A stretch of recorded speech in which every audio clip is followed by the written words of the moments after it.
Welcome, weary traveller, to another journey through the mists of time. As the moon rises and the world grows still, I invite you to settle in, get cozy, and let the cares of the day fade away. Whether you're nestled in bed, reclining on the couch, or simply seeking a moment of respite, I'm glad you've joined me on this gentle exploration of yesteryear. Before we begin, I'd love to know where in the world you're tuning in from and what time of day it is for you. Feel free to leave a comment and let me know. I always enjoy seeing the global community of history lovers and peaceful sleepers that gather here. And if you find these meandering tales of times gone by to be soothing and enlightening, I warmly encourage you to click that subscribe button and join our little band of Dreamtime adventurers. But enough about the present. Let us cast our minds back through the centuries, to an age very different from our own. An age of castles and kings, of plagues and pilgrimages, of faith and hardship. An age we now call the Middle Ages. Picture in your mind's eye a bustling medieval town. Thatched roof cottages line narrow, muddy lanes. The air is filled with the clanging of the blacksmith's hammer, the clucking of chickens, and the cries of street vendors hawking their wares. Towering over it all is the great stone church, its bell tolling the hours of the day. But amidst this quaint charm, a shadow lurks. For not everyone in this world has a cozy hearth to call home. In the alleyways and hovels, in the fields and forests, are the forgotten ones, the homeless and destitute. Theirs is a harsh existence, a daily struggle for survival in a world that has cast them aside. It is their story we will explore tonight, dear listener. Through their eyes, we will witness the grim realities of homelessness in an age without safety nets or sympathy. We will see their ingenuity and resilience in the face of adversity. And perhaps, in the flickering candlelight of their tales, we may find some glimmer of our common humanity across the ages. So make yourself comfortable, dear friend, and let us step back in time together. Back to an era when to be homeless was to live on the very margins of existence. Back to medieval Europe. Our scene opens on a blustery autumn day in the year of our Lord, 1348. The Black Death is ravaging the continent, leaving terror and devastation in its wake. Fields lie fallow as farmers take ill and die. City streets are ghostly quiet, the only sound the rumbling of the corpse cart making its grim rounds. On the outskirts of London, a ragged band of homeless folks huddles around a tiny fire, seeking what meagre warmth and fellowship they can find. Among them is John, a gaunt man with haunted eyes. Once a prosperous merchant, John lost everything when the plague claimed his wife and children. With his home and livelihood gone, he took to the streets, joining the growing ranks of the dispossessed. As John pokes at the fire with a stick, his thoughts turn to the cruel twist of fate that brought him here. In the span of a few short months, his life has unraveled completely. The future that once seemed so bright and certain now stretches before him as a bleak wasteland. He wonders how much more loss and hardship he can endure. Muffled coughs and groans from John's companions shake him from his reverie. With a heavy sigh, he pulls his threadbare cloak tighter around his shoulders and tries to push away the gnawing hunger in his belly. There will be no relief today. The city authorities have once again ordered the homeless to be driven out, fearful they may be spreading the pestilence. John knows they will have to move on by nightfall, seeking some new corner of forgotten land where they can lay their heads. It is a weary cycle he has grown accustomed to these past months on the streets. The endless search for shelter, for sustenance, for some shred of human decency in a world turned cold. As the sun begins its slow descent, John rises stiffly to his feet. It is time to begin the next leg of this grim journey. Picking up his few tattered belongings, he turns his steps toward the city gates and the lonely road beyond. Behind him, his ramshackle community slowly disbands, each soul drifting off to face the trials of the night alone. Such was the fate of London's homeless in that dark autumn of the plague year. But their story was not unique. Across medieval Europe, in hovels and hedgerows, in alleys and fields, countless others like John fought each day to survive in the face of poverty, hunger, disease, and scorn. How did they come to such straits?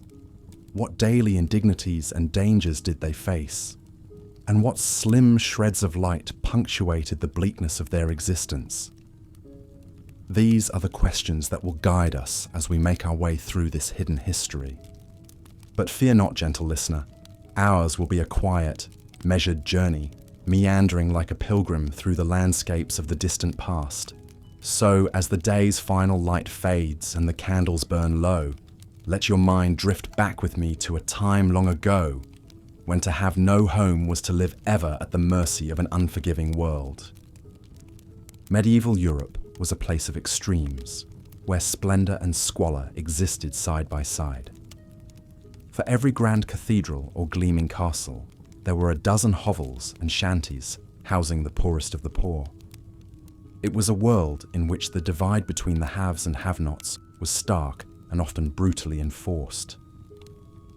To be homeless in this hierarchical, feudal society was to be branded as an outcast, a pariah, a threat to the social order. Without land, without lineage, without the protection of a lord, the homeless person was seen as a rootless vagabond, a potential criminal or rebel who refused to know their place. In the eyes of the privileged classes, they were a symptom of social breakdown, an affront to the God-given order of things. This prejudice was codified in law and custom throughout the medieval world. In England, a series of statutes from the 14th century onward prescribed harsh punishments for those caught wandering or begging without permission. The accused could be publicly whipped, pilloried, even branded with hot irons as a sign of their low status. Similar laws existed on the continent, from the French kingdom to the German states to the Italian city republics. To be homeless was, in effect, to be criminalized, a status that brought with it a host of daily dangers and indignities. For those who fell into this abyss, whether through ill fortune, illness, or social upheaval, life became a constant battle for the basics of survival. Food, shelter, safety. These were precious commodities, won only through wit and wile, through begging and scavenging, through constant movement to stay one step ahead of the authorities. We can glimpse something of their struggle in the surviving records of the time, in the court rolls and church registers, in the literature and artwork that occasionally took the homeless as its subject. Though the evidence is fragmentary, often distorted through the lens of the literate elites, it nonetheless paints a picture of a hard, precarious existence lived always on the margins. Take, for example, the case of Agnes Pardner, a homeless woman who appears in the court records of London in 1301. Agnes was arrested for the crime of being a night walker, that is, for daring to move about the city after curfew without a fixed abode.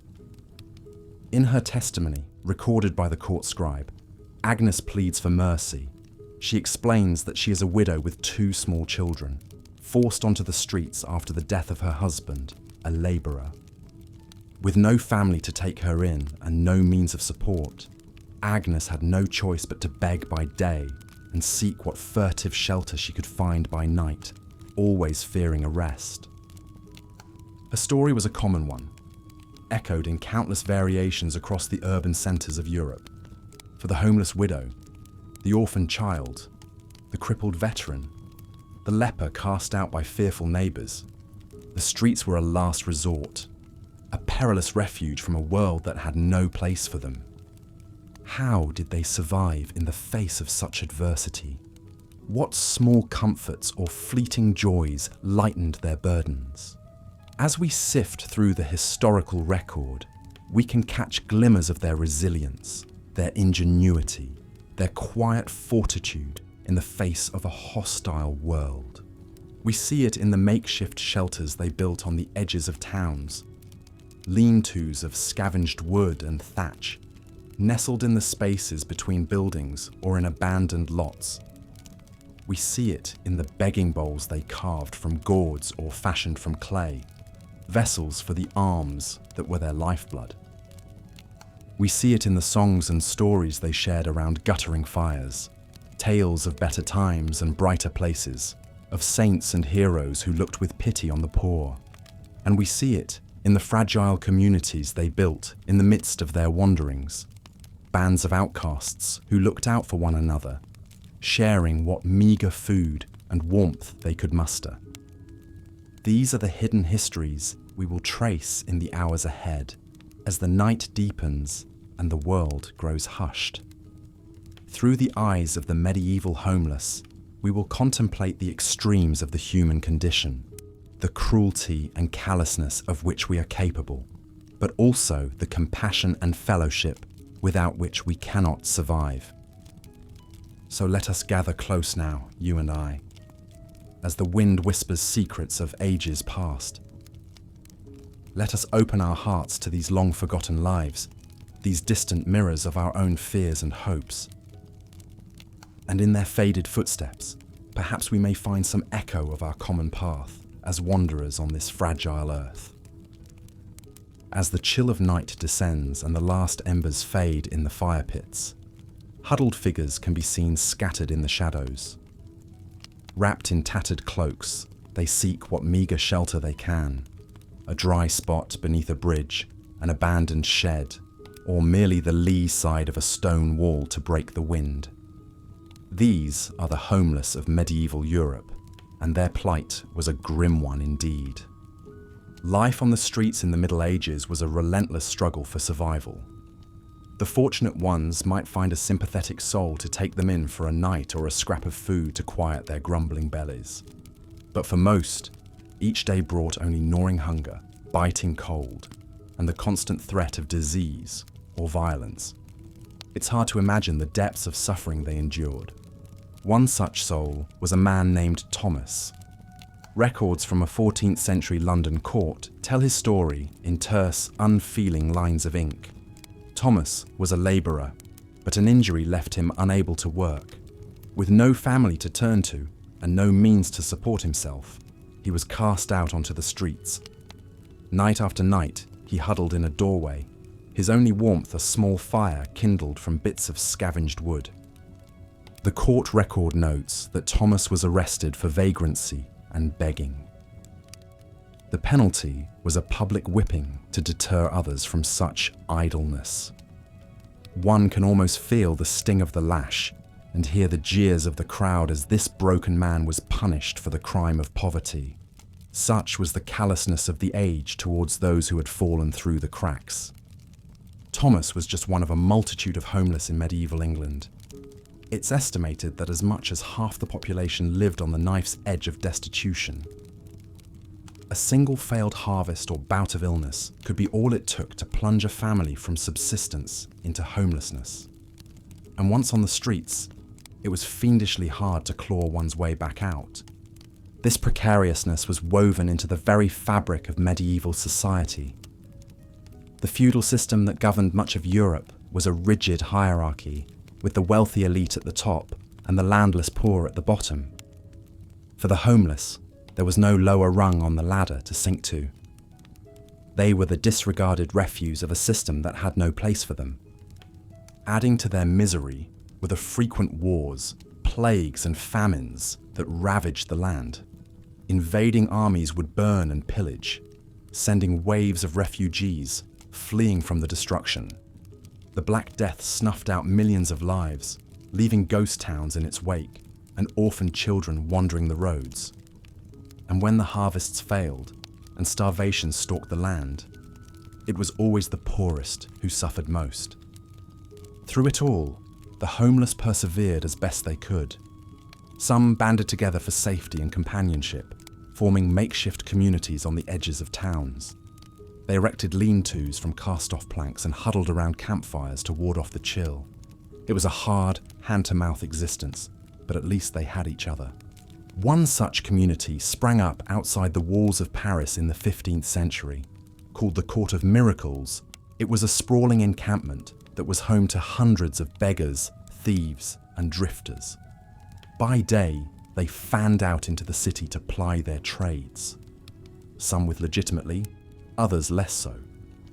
But by night, they returned to their ramshackle village, a place beyond the reach of the authorities.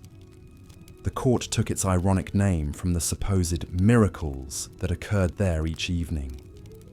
Beggars who had feigned disability and infirmity all day would cast off their bandages and crutches, revealing themselves to be hale and hearty. There was a grim practicality to this deception. A healthy beggar would garner little sympathy, so they played the part of the afflicted to loosen the purse strings of the pious. It's easy to condemn their deceptions and rough living. But faced with a world that had turned its back on them, the denizens of the Court of Miracles made their own way as best they could. Theirs was a life lived on the fringes, in the shadows and gutters of society. And if they sometimes strayed across the hard lines of the law, perhaps it was only what their hard circumstances demanded. Unfortunately, even these meagre refugees were not to last. As the homeless population swelled, so too did the hostility against them.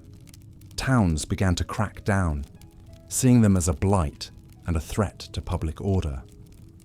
Raids were carried out to clear away their encampments, scattering the inhabitants back out onto the streets. In 1453, the Court of Miracles was torched to the ground on orders of the king. The inhabitants were rounded up, the able-bodied pressed into military service, the infirm driven out of the city. It was a scene repeated across Europe as the powerful sought to sweep the homeless problem out of sight. For those who could no longer endure the privations of the streets, the monastery or convent offered a final refuge. By taking holy orders, they could secure a roof over their head and a simple meal each day. It was not an easy life, one of prayer, service, and self-denial. But for some, it was preferable to the gnawing destitution they had known. One such soul was Marjorie Kempe. Born into a wealthy family, she had known all the comforts of privilege. But mental illness and a call to religious devotion led her to cast off her worldly possessions and take up the life of a mendicant pilgrim. For years, she wandered the roads of England and Europe, relying on the charity of strangers for her daily bread. Exhausted in both body and spirit, Marjorie eventually found solace in a convent. There, among the quiet rhythms of the religious life, she found a measure of the peace and stability that had long eluded her. Her story speaks to the desperation of the medieval homeless, that even the strictures of the cloister were preferable to the hardships of the streets. As we look back on these hard tales from a distant age, it's tempting to think that we've moved beyond such callousness and deprivation. But the spectre of homelessness still haunts us to this day. In our own cities, we still see huddled forms in doorways, ragged figures pouring through the trash for a morsel to eat. Perhaps in their faces, we can catch a glimpse of Thomas the Beggar, or the exiles of the Court of Miracles. Their suffering may be softened by modern social programs and charities, but the basic contours of their struggle remain the same. It is a hard thing to be without hearth or home. So as we drift off to sleep this night, in the comfort of our warm beds, let us spare a thought for those who came before us. The homeless of medieval Europe may be dust and memory now, but their pain and perseverance still speaks across the centuries. In remembering their stories, we keep a small candle burning for the dispossessed of every age. And in so doing, perhaps we fan the flames of compassion for those in need in our own time. As the flickering candlelight illuminated the worn faces huddled together for warmth, it was clear that this makeshift camp offered little respite from the bitter cold. Tattered cloaks and threadbare blankets did little to shield them from the biting wind that whipped through the narrow alleyways. This was the stark reality for the homeless souls eking out a meagre existence in the shadow of the grand cathedral looming overhead. While the towering spires and ornate stained glass stood as a testament to the wealth and power of the church, down here at the margins of society, life was a daily struggle for survival. The lucky ones might receive a crust of bread or a bowl of thin gruel from the monastery kitchens, but such charity was sporadic and always insufficient to sate the gnawing hunger. One such unfortunate was a young woman named Agnes. Left destitute after the death of her husband in the last round of feudal conflict, she had taken to the streets with her 2 small children in tow. As Agnes cradled her baby close to her chest, she couldn't help but wonder what sins she must have committed to deserve such a wretched fate. Surely this was a punishment from the Almighty for her wickedness. But Agnes was far from alone in her suffering. Everywhere you looked, the signs of deprivation and despair were etched upon the faces of the dispossessed.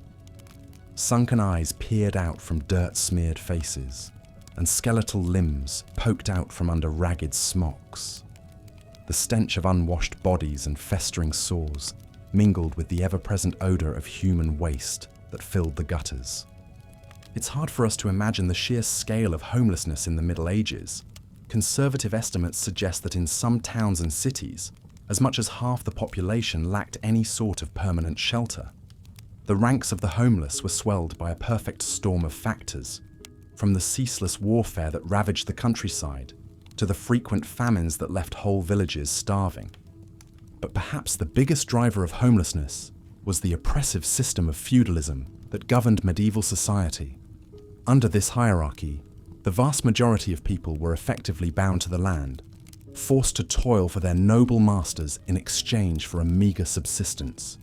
When the crops failed, or the Lord demanded extra tithes, many peasants were left with no choice but to abandon their homes and take to the road in search of a better life. Of course, that better life often proved elusive. Medieval towns were not exactly welcoming places for the dispossessed. Vagrancy was viewed as a crime, and those caught begging or sleeping rough were subject to severe punishments, from flogging to imprisonment in the stocks.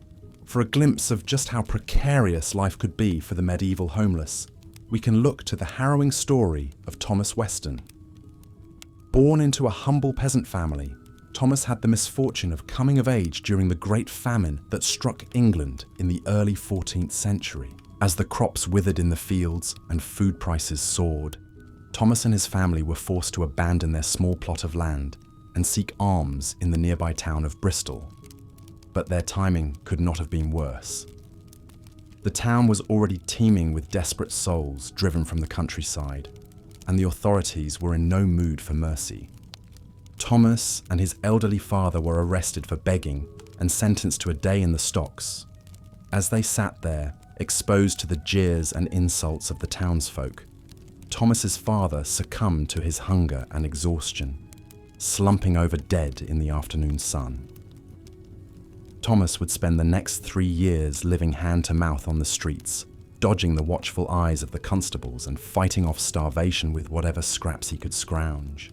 But even Thomas's wretched existence paled in comparison to the horrors that would soon be visited upon England's homeless population. In the summer of 1348, the first wave of the Black Death reached the island's shores, carried by fleas on the rats that infested the squalid camps and hovels of the poor. The plague tore through the tightly packed homeless encampments like wildfire, killing indiscriminately and without mercy. The fortunate ones died quickly, their ravaged bodies piled onto carts and hauled away to mass graves beyond the city walls. But for those who lingered on in agony, there was little comfort or respite. Most hospitals and religious houses refused to take in the homeless sick, fearing that they carried the contagion, and so they were left to die in the gutters, their pitiful moans echoing through the empty streets as the wealthier townsfolk shuttered their windows and prayed for deliverance. By the time the plague had burned itself out, as much as half of England's population had perished, with the homeless bearing the brunt of the losses. In London alone, it's estimated that over 20,000 homeless people died during the outbreak, their emaciated corpses left to rot where they fell. For the medieval homeless, death was an ever-present spectre, stalking the fetid alleyways and squalid encampments where they struggled to survive. If the cold or the hunger didn't claim them, then disease almost certainly would. And even if by some miracle they managed to avoid these perils, there was always the risk of violence at the hands of the authorities or their fellow outcasts. Given the constant dangers and deprivations they faced, it's little wonder that many homeless people in the Middle Ages sought refuge in the one institution that promised some measure of comfort and stability: the church. For all its flaws and hypocrisies, the medieval church did offer a glimmer of hope to the dispossessed. Monasteries and convents often provided food and shelter to the destitute, and some religious orders, such as the Franciscans, made aiding the poor a central part of their mission. For a lucky few, joining a religious order offered an escape from the vicious cycle of poverty and homelessness. Take the tale of Elizabeth, a homeless widow who found salvation through service to God. Left penniless after the death of her husband, Elizabeth wandered the countryside for years, begging for alms and sleeping in barns and haystacks. But her life took a turn when she stumbled upon a small convent in the woods outside of York. The nuns took pity on the ragged woman and offered her a place to stay in exchange for help with the daily chores. Over time, Elizabeth found a sense of purpose and belonging in the rhythms of religious life, and she eventually took the veil herself, dedicating her remaining years to prayer and service. Of course, Elizabeth's story was the exception rather than the rule. For every homeless person who found solace in the church, countless others were left to fend for themselves on the margins of society. And even those who did find a place in a monastery or convent often faced harsh discipline and a life of grinding poverty and toil. So what are we to make of this tragic history of medieval homelessness? What lessons can we draw from the suffering of these long-dead outcasts? Perhaps the most obvious one is that poverty and homelessness are not new problems, born of modern inequality or social decay. They have been with us for centuries, scars on the face of every so-called civilized society. But more than that, the stories of people like Agnes, Thomas, and Elizabeth remind us of the fundamental humanity of the homeless. They were not faceless statistics or social problems to be solved, but real people with hopes, dreams, and desires just like our own. In a world that often seems indifferent to the suffering of the poor and the marginalized, it's easy to look away, to pretend that their struggles have nothing to do with us. But the history of medieval homelessness reminds us that we are all connected, all part of the same human family. As we huddle together against the cold and the dark, let us remember the homeless souls who came before us, and let their stories kindle in us a spark of compassion and solidarity. For in the end, there is no us and them, no deserving and undeserving poor. There is only us, struggling and dreaming together beneath the same indifferent stars. As the chill of night settled over the city, the makeshift hovels and crude shelters of the homeless came to eerie life. Shadows flickered across tattered cloth and salvaged wood, cast by the fading embers of cooking fires. Huddled figures stirred beneath threadbare blankets, their breath misting in the cold air. For the destitute of medieval Europe, each night was a battle against the elements, and a fervent prayer to see the dawn. One such figure was a young girl named Agnes. Orphaned by the plague and cast out by her relatives, Agnes had joined the ranks of the homeless at the tender age of 7. Now, at 12, she was a veteran of the streets, wise beyond her years. As she curled up beneath a lean-to fashioned from an abandoned cart, Agnes's stomach growled with hunger. It had been 2 days since her last proper meal. A crust of bread and a few scraps of salted fish, begged from a kind-hearted merchant. Food was a constant struggle for the homeless of the Middle Ages. With no reliable source of income, they were forced to rely on the charity of others or resort to desperate measures.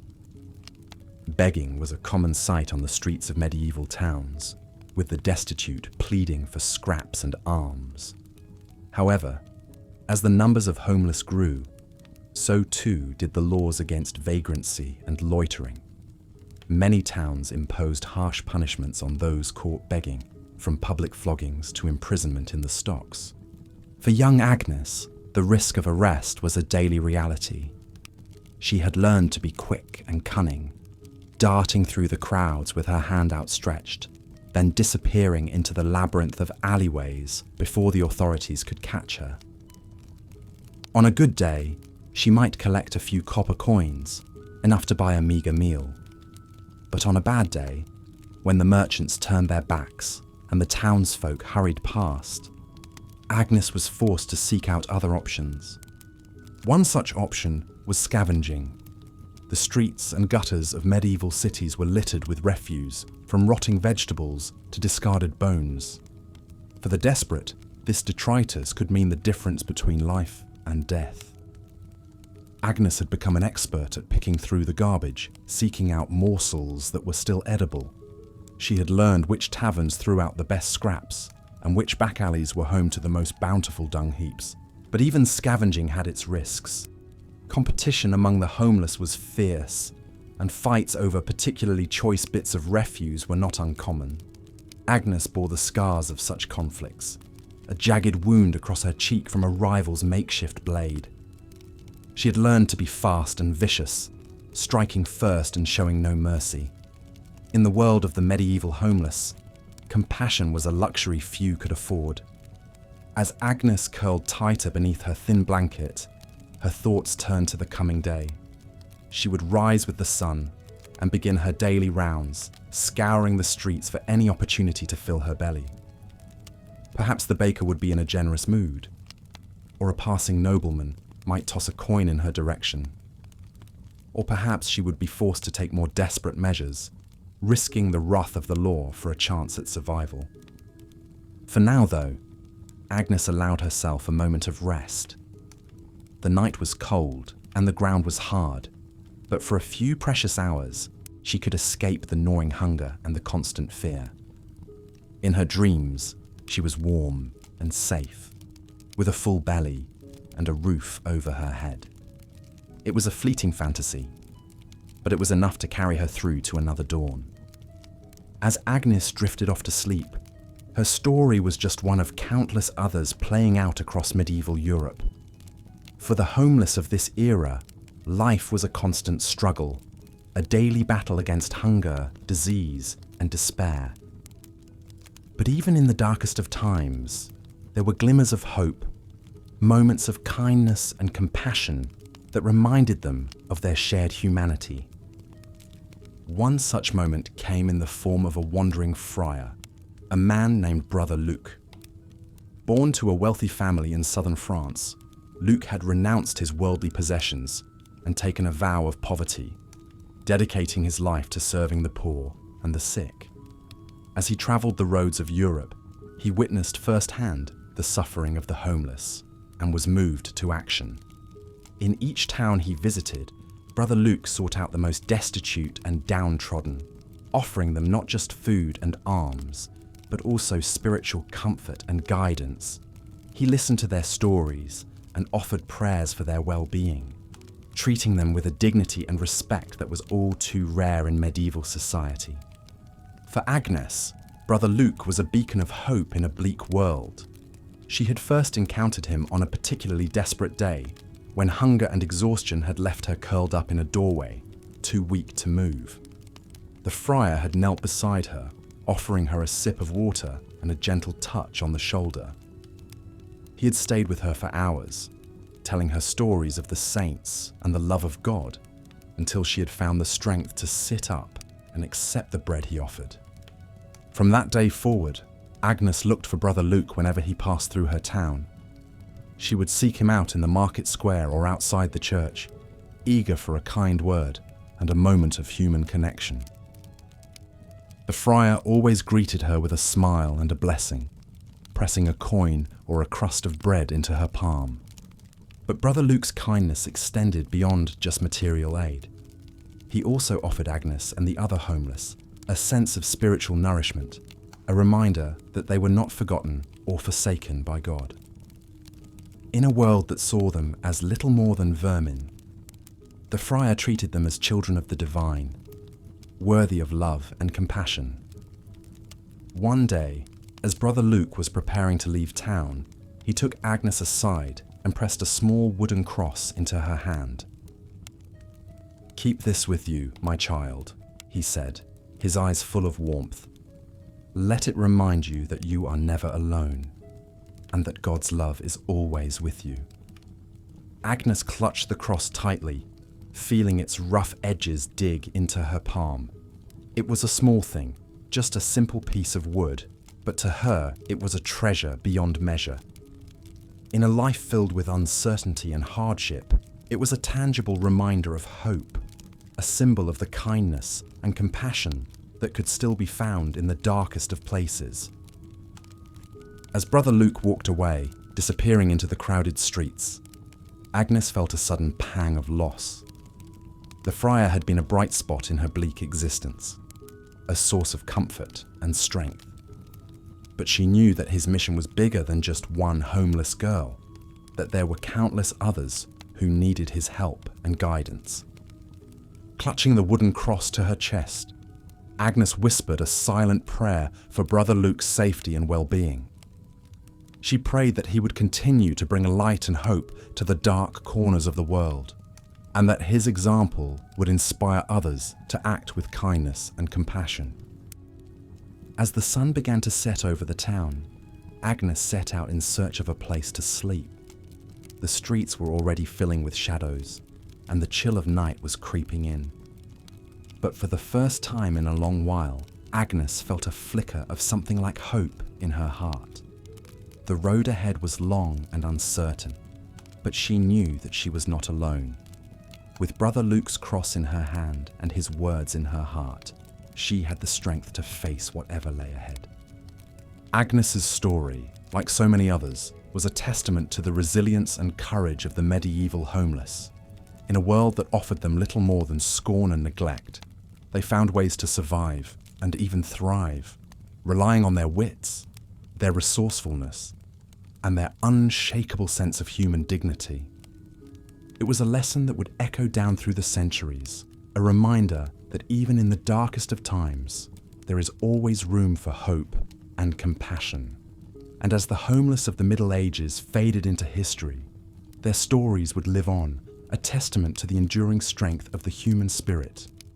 For Brother Luke, the plight of the homeless was more than just a calling.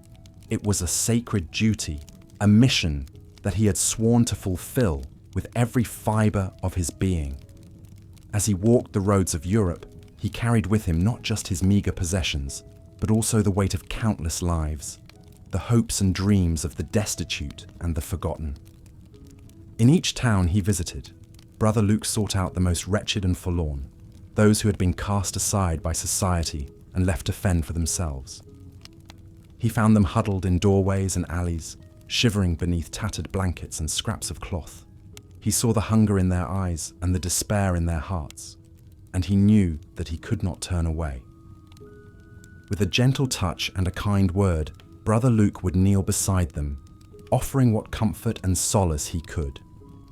He would share with them his own meagre rations, breaking bread and sipping water from his own flask.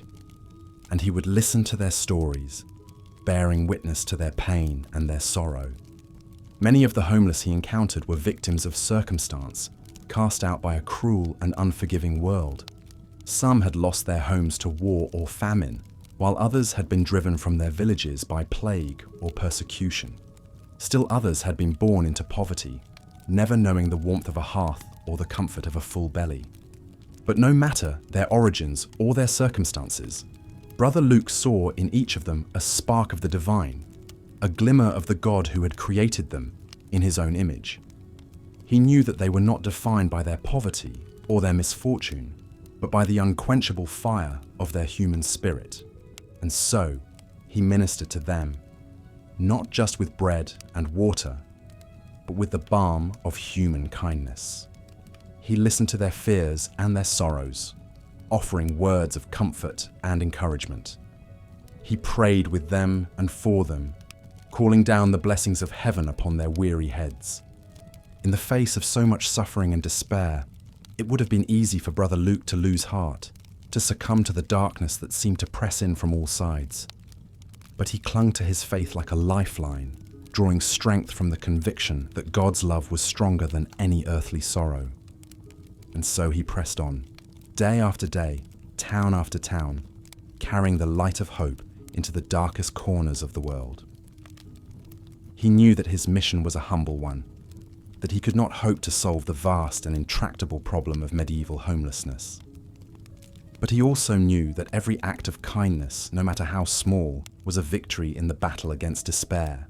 As the years passed and his own strength began to fail, Brother Luke never wavered in his commitment to the poor and the destitute. Even as his body grew frail and his steps faltered, he continued to seek out those in need, to offer them the comfort of his presence and the warmth of his heart. And when at last he lay upon his deathbed, surrounded by the brothers of his order, Brother Luke's thoughts turned once more to the homeless he had served so faithfully. With his last breath, he whispered a prayer for their well-being, entrusting them to the care of a loving God. Brother Luke's legacy would live on long after his passing, inspiring generations of monks and nuns to follow in his footsteps. They would take up his mantle of service to the poor, carrying the light of compassion into the darkest corners of medieval Europe. And though the problem of homelessness would persist, an intractable scourge that defied easy solutions, the example of Brother Luke and those like him would stand as a reminder of the power of human kindness. In a world that so often seemed cold and unforgiving, their selfless devotion to the least among us was a beacon of hope, a testament to the enduring strength of the human spirit. For the homeless of the Middle Ages, life was a daily struggle against hunger, disease, and despair. Cast out by a society that saw them as little more than refuse, they were forced to rely on their own wits and resourcefulness to survive. But even in the darkest of times, there were glimmers of hope, moments of grace that reminded them of their inherent worth and dignity. In the flickering light of a beggar's fire, in the shared warmth of a makeshift shelter, in the gentle touch of a compassionate hand, they found the strength to carry on. And in the stories of those like Agnes and Brother Luke, they found a reason to believe in the possibility of a better world. As we look back on the plight of the medieval homeless, it is easy to feel a sense of despair, to wonder how a society could have failed so many of its most vulnerable members. But we must also remember the lessons of those who refused to turn away, who saw in the face of the destitute a reflection of their own humanity. In our own time, as we grapple with the ongoing crisis of homelessness in our cities and towns, we would do well to remember the example of Brother Luke and those like him. We may not be able to solve the problem overnight, but we can each do our part to alleviate the suffering of those in need. Whether it is through volunteering at a local shelter, donating to a food bank, or simply offering a kind word or a helping hand to someone in distress, we all have the power to make a difference. And in doing so, we honor the memory of those who came before us, those who refused to let the darkness win. As we close this chapter on the homeless of the Middle Ages, let us carry their stories with us, a reminder of the resilience and courage of the human spirit. And let us pledge ourselves to building a world in which no one is left behind, in which every person is treated with the dignity and compassion they deserve. In the words of Brother Luke, we are all children of God, worthy of love and respect. May we never forget the least among us, and may we always strive to be a light in the darkness.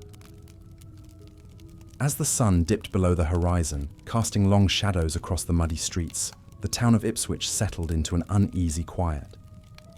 Shopkeepers shuttered their windows, children were ushered inside, and the respectable folk retired for the evening. But for the town's homeless and destitute, the struggle was only beginning. Huddled in a dark alley, a group of ragged figures gathered around a meager fire, their faces gaunt and haunted in the flickering light. Among them was John, a once proud craftsman who had fallen on hard times. His calloused hands trembled as he warmed them over the flames, his empty stomach growling in protest. John's story was a familiar one in medieval England. A sudden illness had left him unable to work, and without a trade or family to support him, he had quickly found himself cast out onto the streets. In a society with no safety net or social services, losing one's livelihood often meant losing everything. As John surveyed his companions, he saw a grim cross-section of medieval misfortune. There was Agnes, an elderly widow with no children to care for her, Thomas, a lame beggar with a withered leg, and Mary, a young mother clutching a sickly infant to her breast. They were just a few of the countless souls left to fend for themselves in a world that had no place for them. Ipswich was far from unique in its homeless problem. Across England and Europe, towns and cities were grappling with a growing tide of poverty and destitution. It was a crisis born of many factors: endless wars that disrupted trade and agriculture, periodic famines that left whole regions starving, and the rigid hierarchies of feudal society that concentrated wealth in the hands of a few. In the 14th century, the situation was made even worse by the arrival of the Black Death. The devastating plague wiped out up to half the population in some areas, leaving behind a landscape of abandoned villages and desperate survivors. Many who had once lived comfortable lives found themselves suddenly cast into poverty, their lands seized by lords and their families scattered to the winds. For the homeless of Ipswich, the struggle was one of day-to-day survival. With no permanent shelter, they were at the mercy of the elements, huddling under bridges or in abandoned barns to escape the worst of the cold and rain. In the summer, they might camp in the woods or fields outside of town, only to be chased off by angry landowners or roving bandits. Food was an even greater challenge. With no means to earn an honest living, many were forced to rely on begging or scavenging for scraps. In a pinch, some might resort to petty theft, risking harsh punishments if caught. Even in the best of times, a homeless person's diet was meager and monotonous, consisting mostly of coarse bread, thin soup, and whatever wild plants or animals they could forage. The constant spectre of hunger took a heavy toll, weakening the body and making it susceptible to a host of maladies. For the homeless, even a simple cut or chill could quickly escalate into a life-threatening condition. Without access to proper medical care, they were easy prey for the many diseases that ran rampant in medieval towns: dysentery, typhoid fever, tuberculosis, and more. Perhaps the greatest suffering, though, was inflicted by their fellow man. To be homeless in medieval England was to exist on the very lowest rung of society, scorned and shunned as a pariah. Town authorities saw them as a blight and a nuisance, driving them out with edicts and ordinances. Merchants and tradesmen regarded them with suspicion, guarding their wares from sticky fingers. Even the church, which preached charity and compassion, often viewed them more as a burden than as lost sheep in need of a shepherd. For John and his companions, each day was a waking nightmare of gnawing hunger, biting cold, and constant degradation. They survived from moment to moment, scrounging for food and shelter where they could find it. Some clung to shreds of hope for a better tomorrow, while others had long since abandoned any dreams beyond the next meal or safe place to sleep. As the night wore on and the fire burned low, John pulled his tattered cloak tighter around his shoulders. He wondered what the future held for him and his fellow outcasts. Would they live to see another sunrise, or would they simply fade away, unmourned and unremembered? In the dark corners of medieval society, it was a question that haunted the lives of countless homeless souls. There were some, however, who found an unexpected path out of the gutter. For a lucky few, the rigid hierarchy of feudal society also offered a promise of stability and purpose, if they were willing to leave the world behind entirely. In towns and villages across medieval Europe, monasteries and convents served as bastions of learning, charity, and spiritual devotion. For centuries, they had offered refuge to the poor and the sick, providing food, shelter, and medical care to those in need. Some even operated hospitals and almshouses specifically for the homeless and destitute. For a homeless person with nowhere else to turn, the cloistered life of a monk or nun could be a tempting proposition. Behind the walls of a religious house, they would be guaranteed a roof over their heads, regular meals, and a stable community to belong to. In exchange, they would dedicate their lives to prayer, study, and service to God. Of course, the decision to enter a monastery or convent was not one to be made lightly. The rules and routines of religious life were strict and inflexible, demanding complete obedience and self-denial. Novices were expected to renounce all worldly possessions and ties, surrendering themselves entirely to the will of their superiors. For some, it was a sacrifice too great to bear. But for others, like Margaret, a former beggar who had lost everything in the plague, it was a chance at a new beginning. Margaret had spent years living hand-to-mouth on the streets of London, begging for scraps and sleeping in doorways.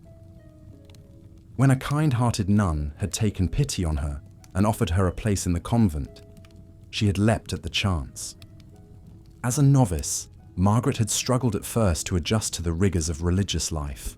The early morning prayers, the long hours of silent contemplation, the endless rounds of chores and labours. It was all so different from the chaotic hustle of the streets. But gradually, she had found a sense of peace and purpose in the rhythm of the days, a feeling of belonging that she had never known before. For Margaret and others like her, the convent became a true home, a place of safety, community, and spiritual nourishment. They took solace in the knowledge that they were part of something greater than themselves, dedicating their lives to the service of God and their fellow man. But even within the walls of the convent, the spectre of homelessness was never far away. The monasteries and religious houses of medieval Europe were often overwhelmed by the sheer scale of poverty and suffering in their midst. They did their best to provide for the needy, but their resources were limited, and they could only do so much. Moreover, not all religious orders were equally welcoming to the homeless and destitute. Some saw them as a drain on their resources, a distraction from their spiritual mission. Others were more concerned with the social status and connections of their members, favouring the wealthy and well-born over the poor and humble. Even Margaret, who had found a home in the convent, knew that her place there was not guaranteed. She was acutely aware of her lowly origins and the lingering prejudices that followed her even in the cloistered world of the religious. She worked hard to prove herself, to show that she was worthy of the chance she had been given, but always with the fear that it could be taken away at any moment. As the years passed, Margaret rose through the ranks of the convent, taking on increasing responsibilities and earning the respect of her sisters. But even as she found fulfillment in her new life, she never forgot the lessons of her old one. She knew all too well the harsh realities of homelessness, the gnawing hunger and biting cold, the constant struggle to survive in a world that had no place for the poor and the weak. And so, in her own small way, Margaret worked to ease the suffering of those still trapped in that world. She volunteered in the convent's hospital, tending to the sick and the dying with gentle hands and soothing words. She helped to distribute food and clothing to the needy, offering them a moment of respite and a glimmer of hope in their dark and difficult lives. For Margaret, it was a way of giving back, of honouring the kindness and compassion that had been shown to her when she was at her lowest point. And it was a reminder too of the fundamental humanity that bound them all together, rich and poor, high and low, the housed and the homeless. As she made her rounds through the hospital ward, Margaret paused beside the bed of an old man. his face etched with the lines of a hard life. He was a beggar, she knew, one of the many who haunted the streets of the town, scraping by on the meager charity of others. Now, in the twilight of his life, he had come to the convent seeking comfort and care in his final days. Margaret took his hand in hers, feeling the roughness of his calluses, the tremors of age and illness. She smiled down at him, her voice soft and soothing, as she recited a prayer of comfort and peace. For a moment, the old man's eyes flickered open, meeting hers with a look of gratitude and understanding. In that moment, Margaret knew that she had found her true calling, not just as a nun, but as a guardian and protector of the lost and the forgotten. She knew that the road ahead would not be easy, that there would always be more suffering than she could ever hope to alleviate. But she also knew that every small act of kindness, every moment of connection and compassion, made a difference in the lives of those who had nothing else to cling to. As she continued her rounds, Margaret's thoughts turned to the world outside the convent walls, to the hungry and the homeless, the sick and the suffering. She knew that their struggles were far from over, that the harsh realities of medieval life would continue to take their toll. But she also knew that there was hope, too, in the kindness of strangers, in the resilience of the human spirit, and in the enduring power of faith and love. For the homeless of medieval Europe, life was a constant battle against the elements, against hunger and disease, against the callousness and cruelty of their fellow man. But even in the darkest of times, there were glimmers of light, the kindness of a stranger, the comfort of a warm meal, the solace of a prayer whispered in the night. And in the end, perhaps that was the greatest lesson of all, that even in the midst of unimaginable hardship and suffering, the human spirit could endure. That hope could be found in the most unlikely of places, and that compassion could bloom in the harshest of soils. As the sun rose over the town of Ipswich, casting its golden light over the muddy streets and thatched roofs, John and his companions stirred from their slumber. They emerged from their makeshift shelters, blinking in the brightness of the day, ready to face whatever challenges lay ahead. For some, the struggle would continue. The endless cycle of hunger and hardship, the constant fear of sickness and violence. But for others, like Margaret, a new path had opened up. A chance at a different kind of life, one of purpose and meaning, of service and sacrifice. And though the road ahead was long and uncertain, they walked it with heads held high, secure in the knowledge that they were not alone, that in the darkest of times there was still light to be found. In the warmth of a fire, the touch of a hand, the whispered words of a prayer. For the homeless of medieval Europe, life was a constant struggle. But it was also a testament to the indomitable human spirit, to the resilience and courage of those who refused to be broken, who clung to hope in the face of despair, and who found light in the darkest of places. As the town began to stir to life, the clatter of carts and the chatter of voices filling the air, John and his companions set out once more into the streets. They had survived another night, another day, and for now, that was enough. For in the midst of hardship and suffering, they had found a kind of strength, a sense of community and solidarity that could not be taken away. And though the future was uncertain, though the road ahead was long and hard, they faced it together. The lost and the forgotten, the homeless and the destitute, bound by the shared experience of struggle and survival. It was a bond that transcended time and place, a connection that echoed across the centuries. From the muddy streets of medieval Ipswich to the neon-lit alleys of modern cities. For in the end, the plight of the homeless was a universal one, a reminder of the fragility of the human condition and the enduring power of compassion and hope. And so, as the sun climbed higher in the sky, as the day unfolded in all its joys and sorrows, John and his companions continued on their journey, one step at a time, one day at a time, sustained by the knowledge that they were not alone, that there was still goodness to be found in the world, even in the darkest of times. It was a lesson that would echo through the ages, a reminder that even in the face of unimaginable hardship and suffering, the human spirit could endure, could find hope and meaning in the most unlikely of places. And though the road ahead was long and uncertain, it was a journey worth taking, a testament to the resilience and courage of the human heart. As the plague raged on, decimating entire villages and cities, the homeless bore the brunt of its merciless spread. Crowded together in squalid encampments, with little access to clean water or sanitation, they were like kindling for the flames of pestilence. The Black Death, in particular, cut a swath through the ranks of the destitute with ruthless efficiency. One such tragic tale comes to us from the chronicles of a French monastery in the year 1349. The monks record how a ragged band of homeless families had taken refuge in a nearby field, erecting a pitiful shanty town of lean-tos and hovels.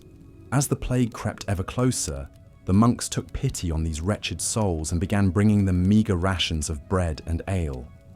But it was too little, too late. Within days, the makeshift camp had transformed into a grim tableau of suffering and death. The monks described with morbid fascination the black buboes swelling in the sufferers' armpits and groins, the inky blood that seeped from their noses and mouths, the agonized moans that rent the night air.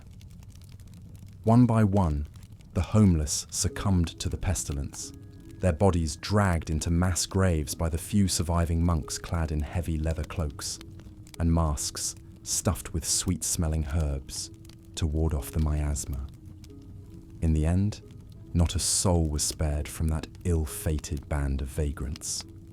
The Black Death had claimed them all, leaving naught but a scattering of abandoned hovels and the lingering stench of decay. Such was the fate of countless homeless across Europe during the waves of plague that scoured the continent. With no walls to shelter behind or hearth to retreat to, they were like chaff before the reaper's scythe. Even in times of relative health, the spectre of disease haunted the lives of the destitute. Malnutrition left them weak and vulnerable to a host of maladies. The filth and squalor of the streets bred infections and parasites that burrowed into their flesh. A simple cut or scrape could fester and rot, leaving them crippled or disfigured. Chronic afflictions like pneumonia, tuberculosis, and dysentery were constant companions, slowly sapping their strength and will. In the eyes of medieval society, this susceptibility to disease only further stigmatized the homeless as unclean and tainted. Their emaciated frames, racking coughs, and pus-ridden sores marked them as pariahs to be avoided lest their contagions spread. Lepers in particular were reviled and ostracized, condemned to a life of begging on the fringes of civilization. The fear of contagion from the homeless reached a fever pitch during times of epidemic. Towns would bar their gates to ragged wanderers, leaving them to languish and die in the ditches beyond the walls. Even the charitable monks and nuns would sometimes shun their sickly charges, dispensing bread and alms with a pole to avoid the taint of their diseased hands.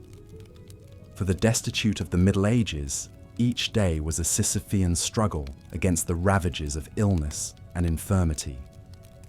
With no medicine or care beyond the occasional poultice or prayer, they could only endure the racking pains and wasting fevers as best they could, knowing that their next breath might be their last.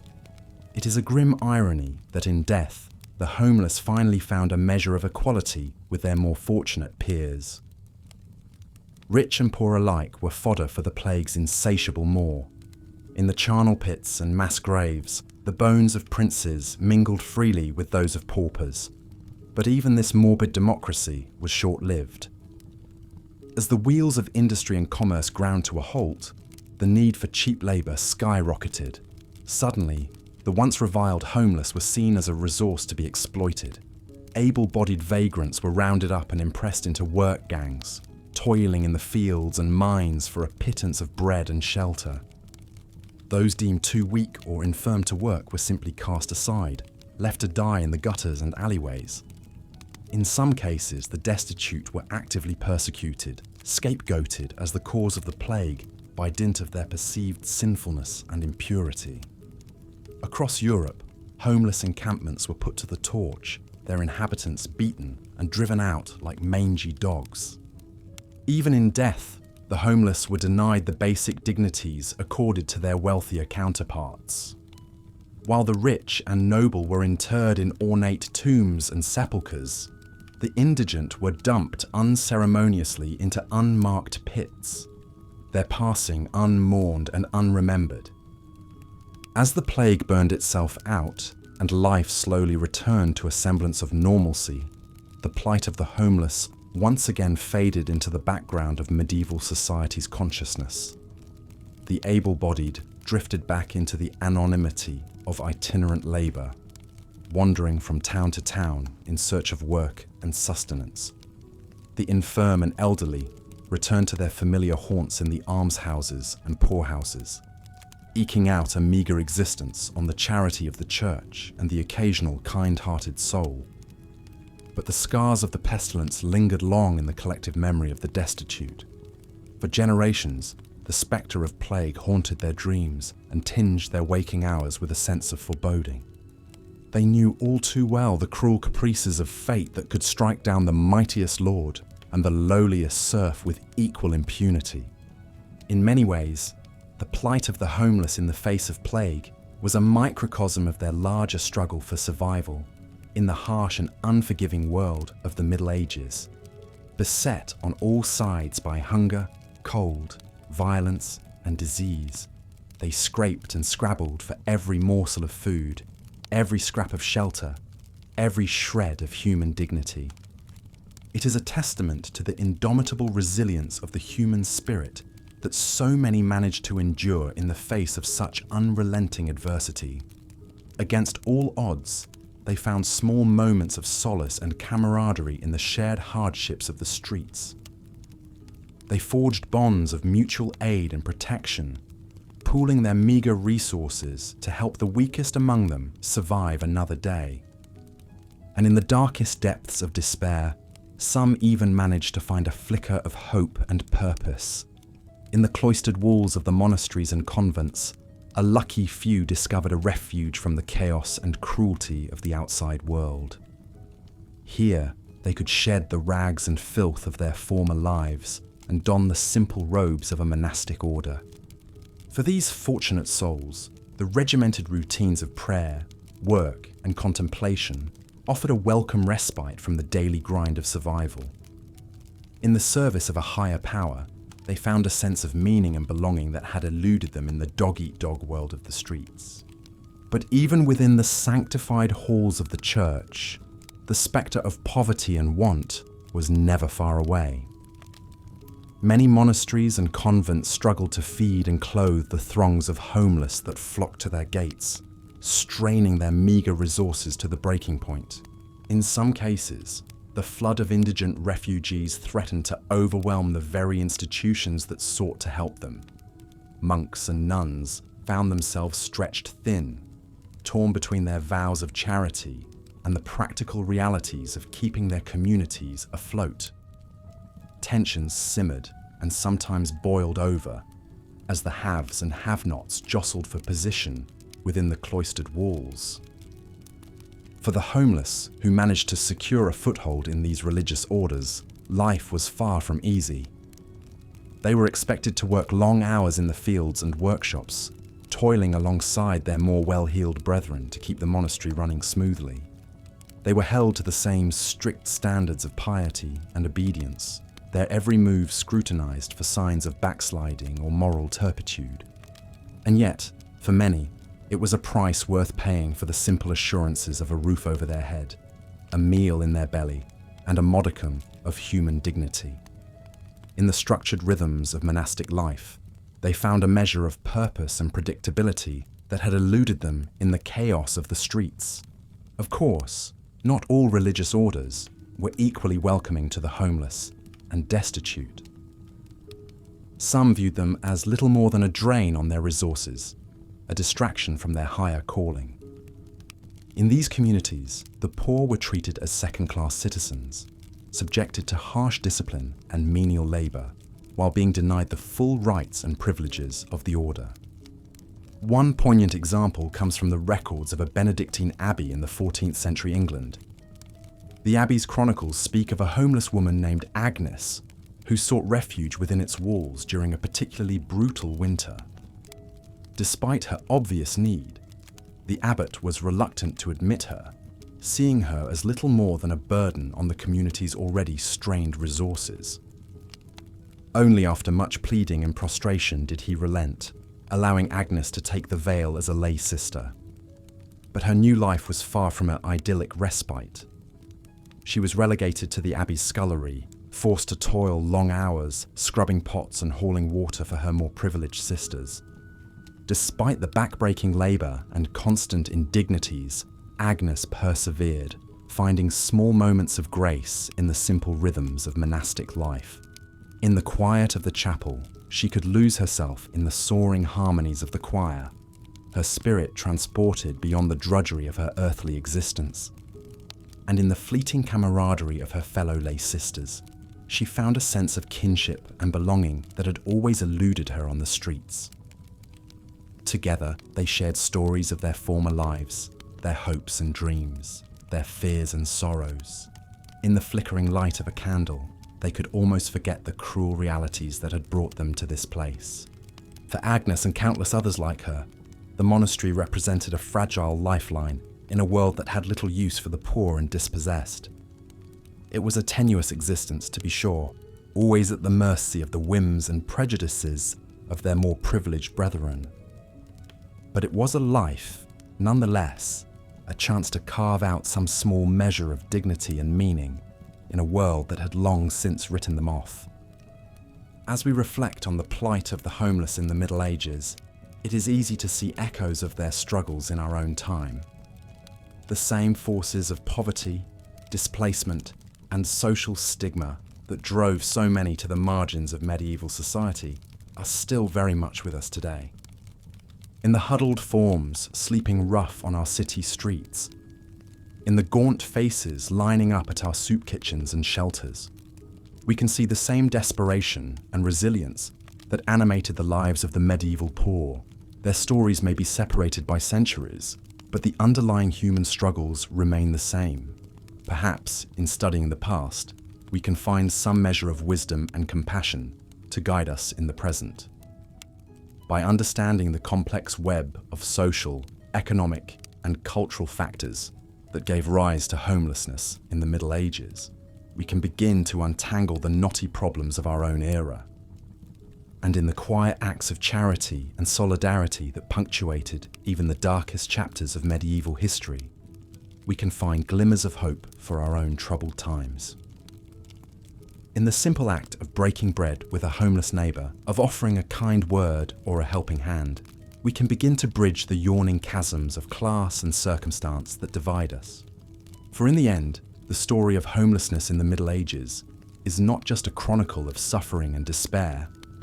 It is also a testament to the enduring power of the human spirit, to the stubborn resilience that allows us to find moments of grace and beauty, even in the darkest of circumstances.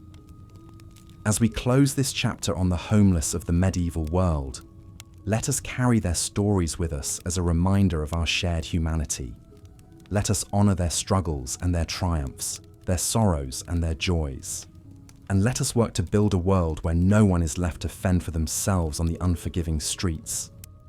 For in the end, their story is our story, a reminder of the fragile threads that bind us all together in this great tapestry of life. May we have the courage and the compassion to weave a brighter, more inclusive chapter for all who come after us. And so, we bid farewell to the homeless of the Middle Ages, secure in the knowledge that their legacy lives on in the hearts and minds of all who strive for a more just and humane world. May their memory be a blessing and a call to action, a reminder of the work that still lies ahead. As we drift off to sleep, let us hold their stories close, a talisman against the dark. And may we wake in the morning with renewed resolve to build a world where no one is left behind, where every human life is cherished and valued as a precious gift. So rest now, dear listener, and dream of a brighter tomorrow. The journey is long and the road is hard, but together we can make a difference. Together, we can build a world where every person has a place to call home, a world where the story of the medieval homeless is a distant memory, a cautionary tale of a less enlightened age. Good night and sweet dreams. As the sun dipped below the horizon, casting long shadows across the muddy streets, the town of Alnwick settled in for another cold night. Flickering torches illuminated the hunched figures of peasants hurrying home, eager to shut out the darkness and the dangers that lurked within. For most, home meant a drafty thatched hut, warmed by a smoky hearth and the bodies of family and livestock pressed close. But for a wretched few, there was no such refuge from the night's icy grip. Huddled in a doorway, a ragged man drew his thin cloak tighter, trying to conserve the scant heat left in his emaciated frame. This was Thomas, a landless labourer who scratched out a meagre living from odd jobs and the occasional scrap of charity. A lifetime of toil had left him stooped and gnarled, but it was the gnawing emptiness in his belly that pained him most tonight. Thomas was no stranger to hunger, having survived many lean winters on little more than turnips and barley gruel. But this year was different. The rains had come late, drowning the crops and turning fields to mud. With food stores dwindling, prices soared beyond the reach of common folk. Now, even the rats were growing thin. Closing his rheumy eyes, Thomas let his mind drift to better times, before his wife succumbed to the flux and his son marched off to war, never to return. He thought of the little croft they once called home, with its sturdy walls and neatly thatched roof. It wasn't much, but it kept the wind and rain at bay. The hearth always had a pot bubbling, and his children's laughter rang out across the fields as they played. But those days were gone, swept away like leaves before an autumn gale. First the sickness took his love, then the Lord took his land, declaring it forfeit when he failed to meet the harvest tithe. Thomas found himself cast out, a stranger in his own village, reduced to begging for scraps and sleeping in hedges. It was a fate he shared with a growing multitude. For times were hard across the land. The 100 Years' War raged on and on, bleeding the countryside dry as armies marched back and forth, seizing food and burning what they could not carry. Young men were pressed into service, their bones scattered across foreign fields, while their families sank into ruin. Famine stalked the land, a grim spectre that left hollow cheeks and empty cradles in its wake. With so many driven to the brink, the roads swarmed with desperate folk, displaced peasants, crippled soldiers, and orphaned children. They clogged the cities, camping in squalid hovels outside the walls, and overwhelming the meagre charities of the church. In some places, it was said the homeless outnumbered those with roofs over their heads. It was a crisis beyond any in living memory, one that left no corner of society untouched. Yet, for all the suffering of the masses, those in power seemed blind to their plight. Lords and bishops still feasted in their halls, served by retinues of liveried servants, while the destitute huddled at their gates, hoping for a crust. As Thomas burrowed deeper into his cloak, stomach growling like a caged beast, he pondered this cruel contrast.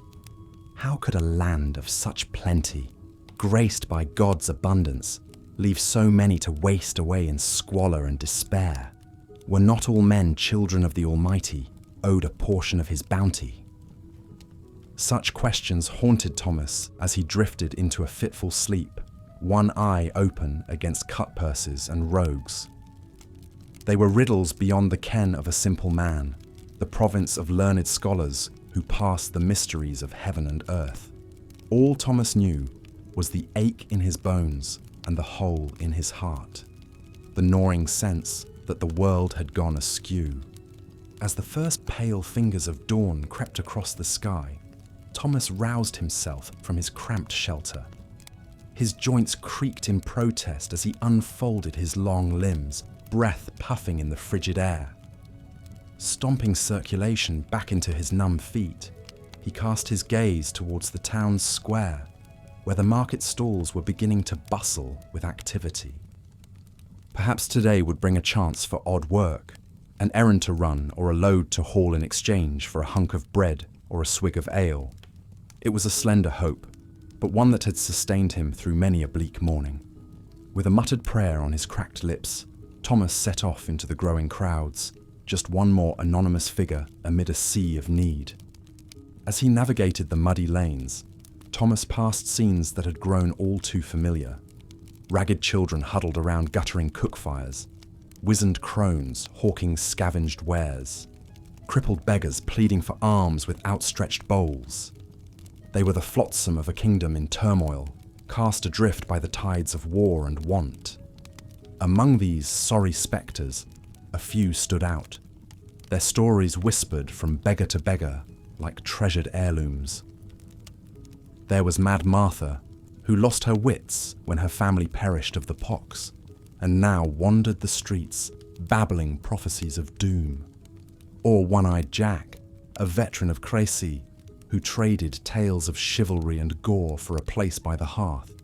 But the one who haunted Thomas most was Agnes, a comely lass not yet 20, driven to selling her favours for a crust of bread. He remembered her from before, a merry slip of a girl, always quick with a smile and a song. To see her now, hollow-cheeked and haunted, was like a dagger to the heart. As Thomas shuffled past the market stalls, his nose twitching at the enticing sense of fresh bread and roasting meat, he heard a commotion up ahead. Rising on his toes, he glimpsed a knot of people clustered around the pillory, where some poor sod was getting a rotten pelting. With a guilty start, Thomas recognized the slumped figure as Will, a simple-minded vagrant who often begged on the church steps. His crime, no doubt, was the usual one: vagrancy, that catch-all charge that saw the poor clapped in irons for the sin of existing.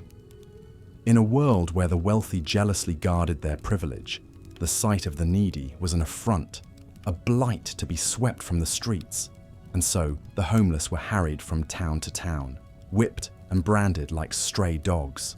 Thomas watched the jeering crowd with a mix of pity and anger, remembering his own stints in the stocks. The humiliation of it still burned. The memory of gobs of filth spattering his face while his belly twisted with hunger. It was a cruelty beyond bearing, a reminder of how far he had fallen. With an effort, Thomas tore his gaze away and pressed on, his steps leaden with despair. What hope was there in a world that treated its weakest so? Where was the charity, the Christian mercy, that the priests droned on about in their sermons? It seemed to Thomas that the true face of the church was not the gentle smile of the Virgin, but the hard sneer of the tithe collector. As the sun climbed higher, burning away the morning mist, Thomas found himself at the edge of town, where the neat rows of thatch gave way to a squalid shanty town of lean-tos and hovels. This was the fringe, the no man's land, where the homeless clustered like rats, scraping by on the leavings of their betters.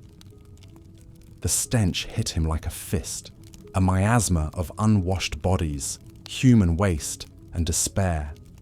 Thin trails of smoke curled from rickety chimneys, the scent of burning rubbish mingling with the sour reek of boiled cabbage. Scrawny dogs slunk between the shacks, ribs poking through mangy coats as they nosed for scraps. This was a place Thomas knew well, having sheltered here through many a bitter night. There was a grim camaraderie among the residents, a sense that they were all in the same leaky boat. They pooled what meagre resources they had, sharing scanty meals and huddling together for warmth. But even here, On the margins of society, there was no true escape from the cruel calculus of survival. Fights erupted over mouldy crusts and cast-off rags, desperate souls driven to extremes by gnawing want, and always the spectre of disease hung over the camp like a pall, picking off the weakest with merciless efficiency. Thomas had seen it all, the bloody flux that left its victims shitting out their guts, the putrid fever that made the skin slough off in sheets. He had watched friends and strangers alike wither away, their last breaths rattling in sunken chests. It was a pitiless end, one he prayed nightly to be spared. As he picked his way through the muddy lanes, nodding to familiar faces etched with hardship, Thomas felt a heaviness settle on his shoulders. Another day of scrabbling and scrimping stretched before him. Another day of fighting the hunger that clawed at his belly like a living thing. But what choice did he have? This was the lot of the landless poor, the grim reality behind the minstrel's tales of courtly love and daring do. While lords and ladies played at chivalry, the likes of Thomas scrabbled in the dirt, praying for a scrap of their leavings. It was a bitter draught to swallow, but one that Thomas had long since grown accustomed to. You learned to take your joys where you could.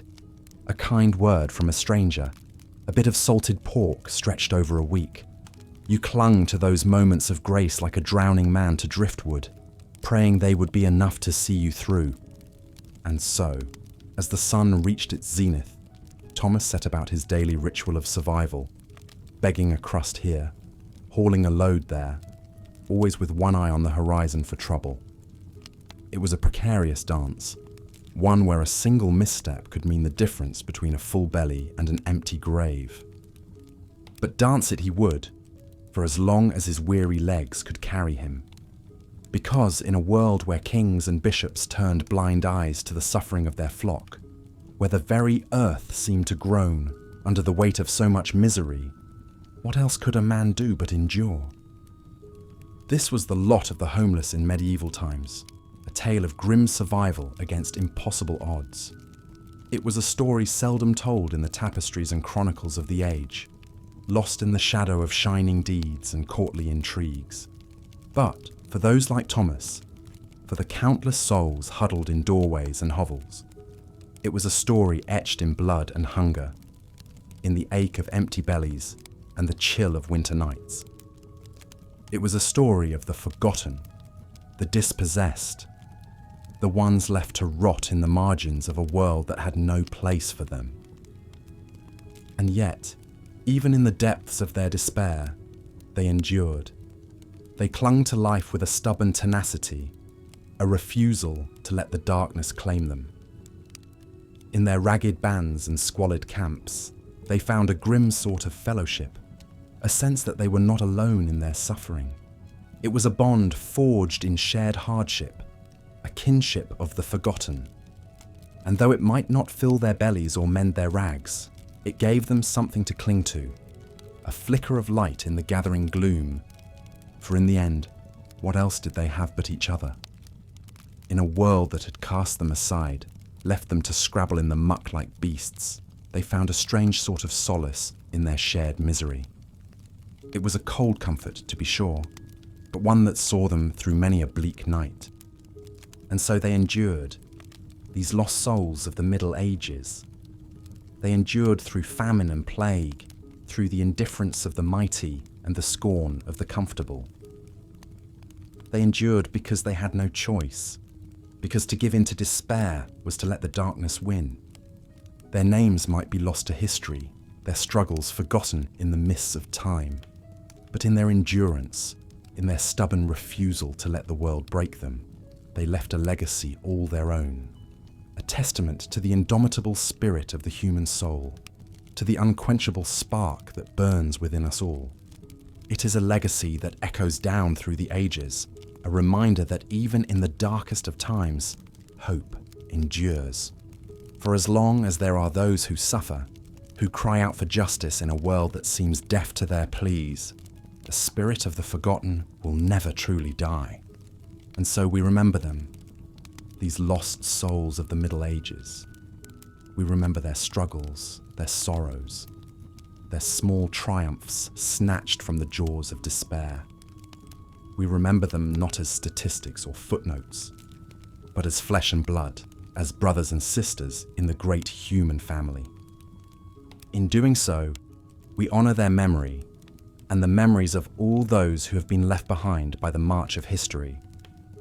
We hold a light to the darkness, a candle against the encroaching gloom. For in the end, is that not the true measure of our humanity? Not in the shining deeds of kings and conquerors, but in the quiet courage of the forgotten, the ones who endure against all odds. It is a question worth pondering as we go about our own struggles, our own daily battles against the darkness. For in the end, are we not all wanderers in this vale of tears, all searching for a place to lay our weary heads? Perhaps, in remembering the homeless of medieval times, in holding their stories close to our hearts, we can find a measure of that solidarity, that sense of shared struggle that sees us through the bleakest of nights. For in the end, we are all pilgrims on this earthly road, all seeking a glimpse of light in the darkness, and in the stories of the forgotten, in the quiet courage of the dispossessed, we may just find a flicker of that eternal flame, guiding us home at last. As the sun began to sink once more, painting the sky in shades of fire and gold, Thomas made his weary way back to his accustomed spot in the town square. His legs ached from the day's labours, his belly still grumbling its discontent, but there was a lightness in his step that had not been there before. Perhaps it was the memory of a kind word from the baker's wife, slipping him a fresh roll with a conspiratorial wink, or the sight of two urchins, rags flapping, laughing as they chased each other through the muddy streets. Small moments of grace, snatched from the teeth of a world that so often seemed to offer nothing but sorrow. As he settled into his nook, back braced against rough stone, Thomas let his eyes drift shut. Let the sounds of the town wash over him in a comforting tide. The creak of a cartwheel, the distant bleat of a goat, the low murmur of voices rising and falling in the evening air. It was a symphony he knew by heart, the music of a world that, for all its cruelties, still held pockets of warmth, of light. And as he drifted off to sleep, lulled by that familiar refrain, Thomas felt a small smile tug at the corners of his mouth. For in that moment, he was not a beggar, not a vagrant, but simply a man, a child of God like any other. And in that shared humanity, that flicker of the divine that burned within them all, he found a strange sort of peace, a balm for the aches of the soul. It was a peace hard won, forged in the crucible of suffering and want, but it was his, a treasure no one could take from him. And as he slipped into dreams, wrapped in the tattered cloak of his own endurance, Thomas knew that, come what may, he would rise to greet another dawn. For such was the way of the forgotten, the dispossessed, the ones who clung to life with a stubborn grace. They endured through the long nights and the lean years, through the indifference of the world and the cruelty of fate. They endured because they had to, because to do otherwise was to let the darkness win.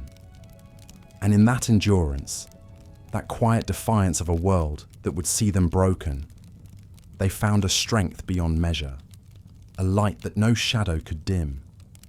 It is a light that still shines today in the hearts of all those who struggle, who toil in the face of impossible odds.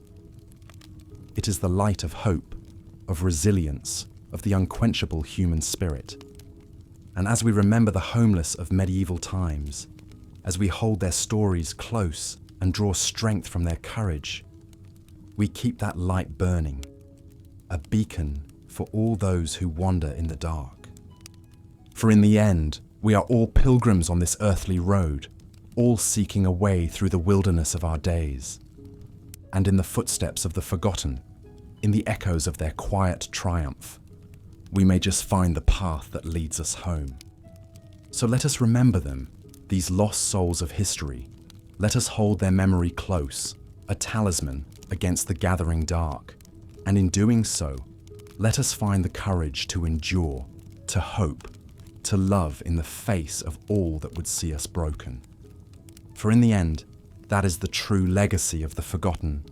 Not a tale of sorrow, but a testament to the human spirit, As we've seen, the plight of the homeless in medieval Europe was a grim and unforgiving existence. Forced to eke out a meager living on the fringes of society, they faced constant struggles for the basic necessities of shelter, food, and safety. But perhaps most cruel of all was the social stigma and persecution they endured from a society that viewed them with scorn and suspicion. In the eyes of medieval society, to be homeless was to be an outcast, a pariah, a blight on the community. Homelessness was seen not as a misfortune or a failure of the system, but as a moral failing, a sign of laziness, vice, or criminality. The prevailing belief was that anyone who found themselves without a home must have done something to deserve it, whether it be sin, sloth, or some other personal defect. This harsh judgment was reflected in the language used to describe the homeless. They were called vagrants, vagabonds, beggars, and worse, all terms that carried connotations of worthlessness and depravity.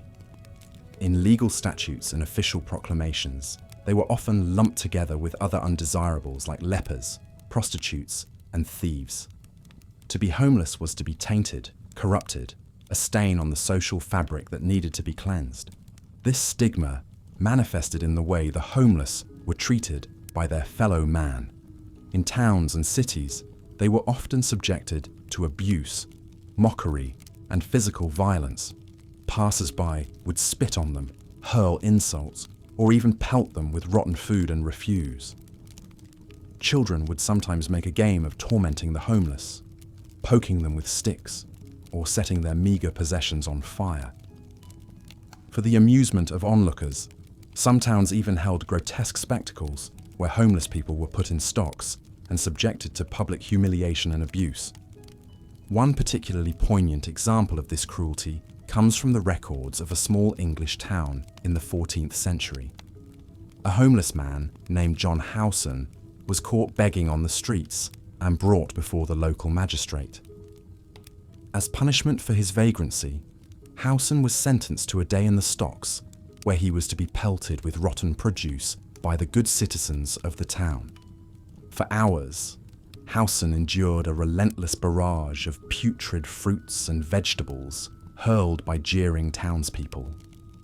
Rotten tomatoes splattered across his face, mixing with the tears that streamed down his cheeks. Overripe cabbages and turnips rained down on his head, leaving him bruised and battered. By the end of the day, Howson was a broken man, his spirit crushed by the gleeful cruelty of his tormentors. But the stocks were just one form of persecution the homeless faced. In many towns, local authorities would regularly round up vagrants and forcibly expel them from the area. These homeless people, who had often lived their whole lives in the town, were given no support or resources, simply driven out and told never to return under pain of imprisonment or worse. For a 14th century homeless woman named Agnes Thatcher, this banishment was a death sentence. After being driven out of her village for vagrancy, Agnes, who was elderly and frail, had nowhere to go. With no food, shelter, or aid from the village that had been her home, she wandered the countryside for days before collapsing from hunger and exposure. Her body was found by travellers and given a pauper's burial, unmourned and forgotten by the society that had cast her out. Stories like those of John Howson and Agnes Thatcher paint a chilling picture of the casual cruelty and lack of empathy with which medieval society treated its homeless population. To be homeless in this era was to be less than human, unworthy of compassion or kindness. It was a harsh judgment that left countless souls to suffer and perish in misery. But even in the face of such relentless persecution, there were some who sought to ease the burden of the homeless, however slightly. Amidst the cruelty of the age, there were rare glimmers of charity and humanity to be found. And for some lucky few, these acts of kindness offered a thin ray of hope in the darkness. Perhaps the most significant source of aid for the medieval homeless came from religious institutions. Monasteries, convents, and other religious orders were known to take in destitute and desperate souls, offering them food, shelter, and a chance at a new life in service to God. For those homeless people who were willing and able to adopt the strict lifestyle of religious orders, these institutions could be a saving grace, a refuge from the hardships and dangers of life on the streets. Within the walls of a monastery or convent, they would be given simple food and humble lodgings, as well as a sense of structure, purpose, and community. Of course, life in a religious order was not without its hardships and sacrifices. Those who joined were expected to abide by a strict code of conduct, following the rules and routines of monastic life to the letter. They would be required to perform daily duties and chores, attend regular prayer services and religious rites, and forsake all worldly possessions and attachments. For a homeless person named Margaret, this regimented lifestyle was a welcome change from the chaos and uncertainty of life on the streets. Margaret had lost her home and family to the Black Death, and had been forced to beg and scavenge for scraps just to survive. When she stumbled upon a small convent in the countryside, starving and sick, the nuns there took her in and nursed her back to health. As she regained her strength, Margaret found herself drawn to the simple, devout life of the nuns. She began to attend their daily prayers and assist with their chores, finding solace in the rhythms of religious life. Eventually, she made the decision to join the convent as a novice, taking vows of poverty, chastity, and obedience. For Margaret, the convent became her home and the nuns her family. She found purpose and fulfillment in serving God and her fellow sisters, and was grateful for the food, shelter, and sense of belonging the religious life provided. It was a hard life, to be sure, but for a homeless woman like Margaret, it was a vast improvement over the misery and danger of the streets. But even the charity of religious orders had its limits, and not all who sought refuge there were welcomed with open arms.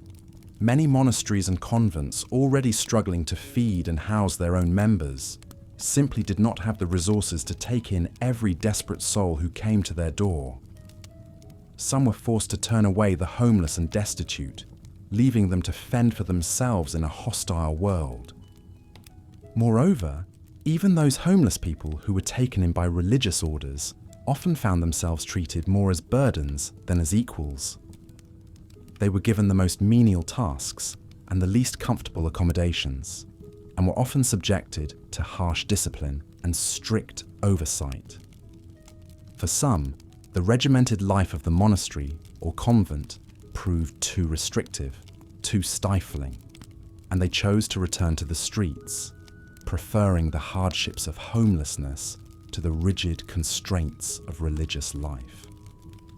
But despite these limitations, the fact remains that for many of Europe's homeless religious institutions offered a rare glimmer of hope and humanity in an otherwise uncaring world. In a society that viewed them as outcasts and pariahs, unworthy of compassion or dignity, these orders provided a small measure of refuge and respite from the cruelties of medieval life. It was not a perfect solution, nor a complete one. The charity of religious orders could only do so much to alleviate the immense suffering of Europe's homeless population. But for those lucky few who found their way to the shelter of a monastery or convent, it could mean the difference between life and death, between misery and a chance at a new beginning. As we come to the end of our journey through the harrowing world of medieval homelessness, it's hard not to feel a sense of sorrow and despair at the immense suffering and injustice we've witnessed. The homeless of this era were truly the outcasts of their society, reviled and persecuted simply for the crime of being poor and destitute. But in the midst of this darkness, there were also glimmers of light, the small acts of kindness and charity that revealed the better angels of human nature. From the nuns who took in the sick and starving, to the beggars who shared their meagre scraps, with their fellow sufferers. These moments of compassion remind us that even in the bleakest of times, the human spirit is capable of great generosity and empathy. And as we reflect on the lessons of this tragic history, it's hard not to see echoes of the medieval world in our own society's treatment of the homeless. Even today, in an age of unprecedented wealth and prosperity, we still too often view the homeless as outcasts and pariahs, unworthy of our compassion or concern. But the story of medieval homelessness reminds us that this harsh judgment is not only cruel, but short-sighted. For in the end, a society is only as strong as its most vulnerable members, and a world that turns its back on the poor and destitute is a world that diminishes us all. Perhaps then, the true lesson of this history is not one of despair, but of empathy and understanding. By looking back at the suffering of the medieval homeless, we are reminded of our common humanity, of the fundamental dignity and worth of every person, no matter their station in life. And in that reminder, we may find the inspiration to build a better world, a world where no one is left to suffer in the gutters and alleyways, where every person is treated with the compassion and respect they deserve. It is a lofty goal, to be sure, but one that is worthy of our highest aspirations. As we close our eyes and drift off to sleep, let us hold that vision in our hearts. A vision of a world where the homeless are not outcasts, but valued members of our shared human family.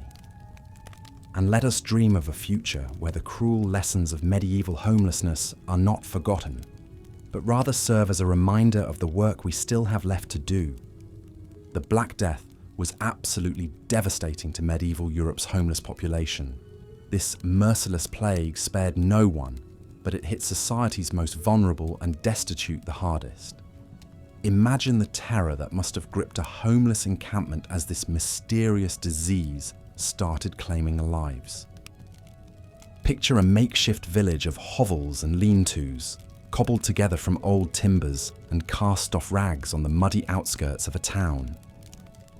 The inhabitants here already lived a precarious hand-to-mouth existence.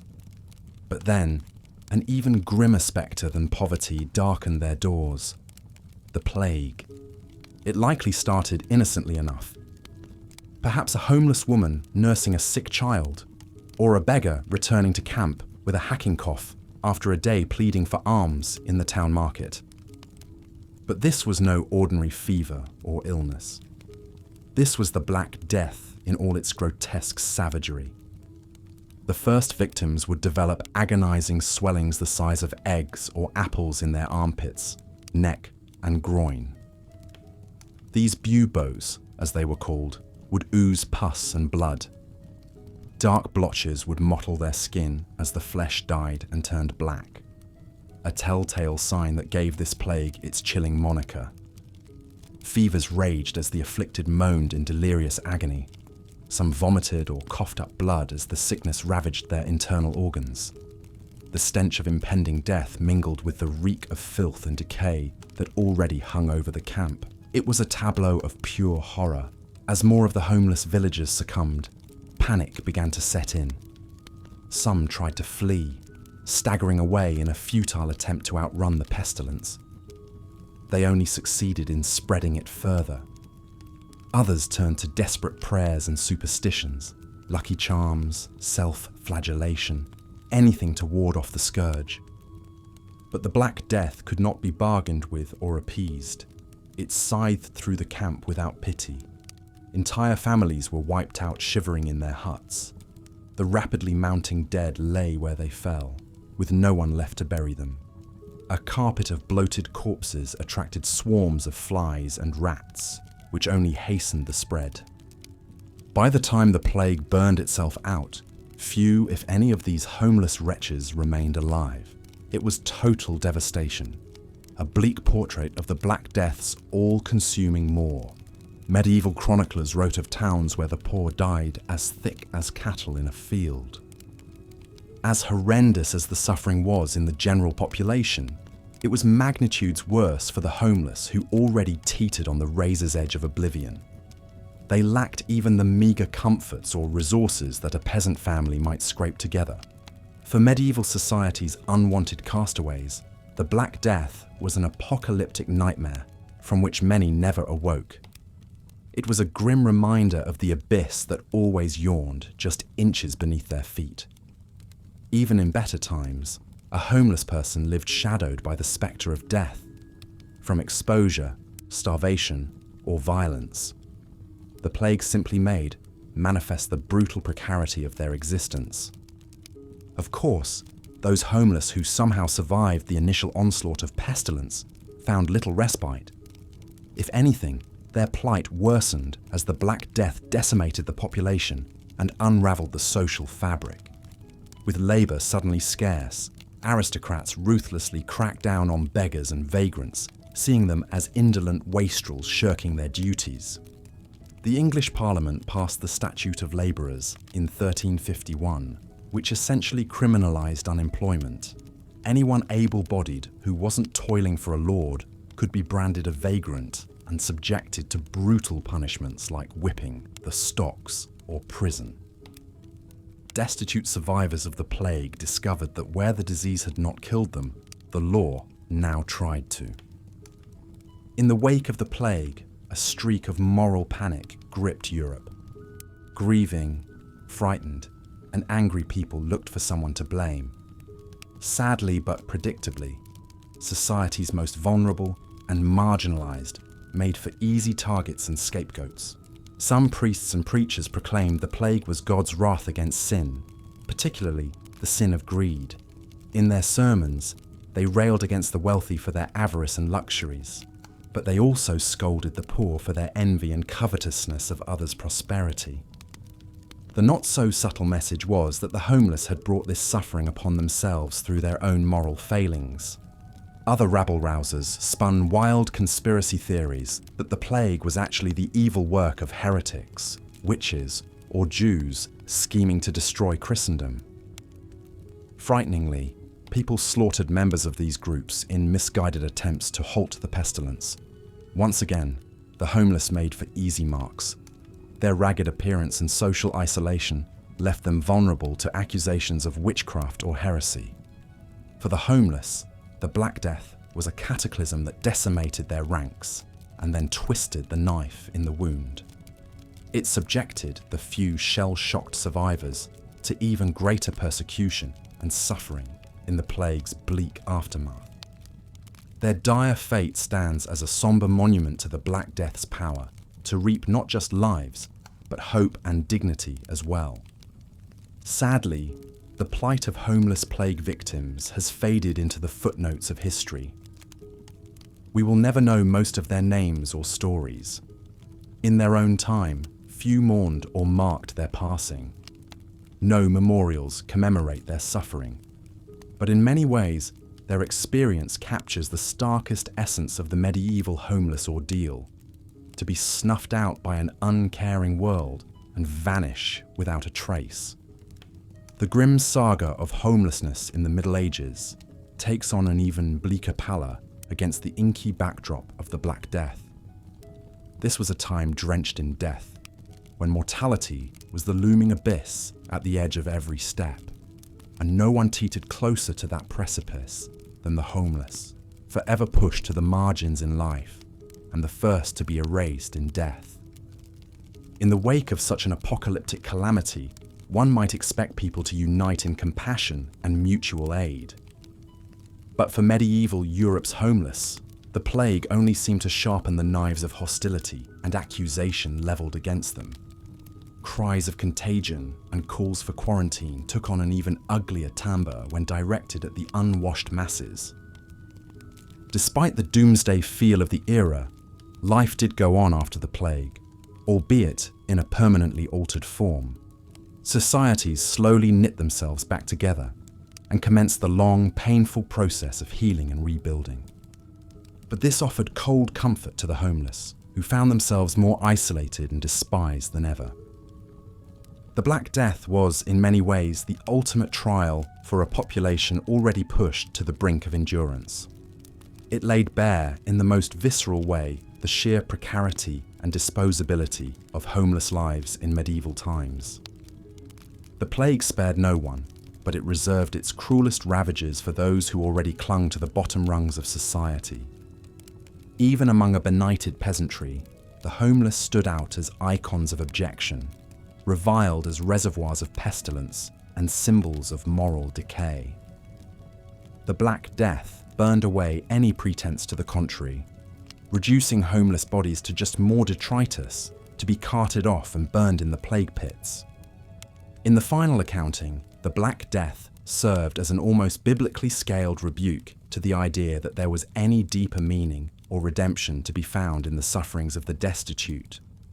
It mocked the notion that poverty could ennoble the soul or bring one closer to God. The plague's indiscriminate scythe laid waste to both wicked and virtuous, revealing the ultimate futility of attempting to square the medieval moral economy.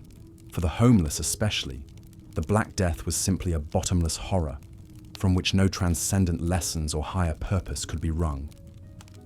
It was squalor and suffering distilled to its starkest essence, a reminder of the cold, brute savagery churning just beneath the surface of the medieval world's pious veneer.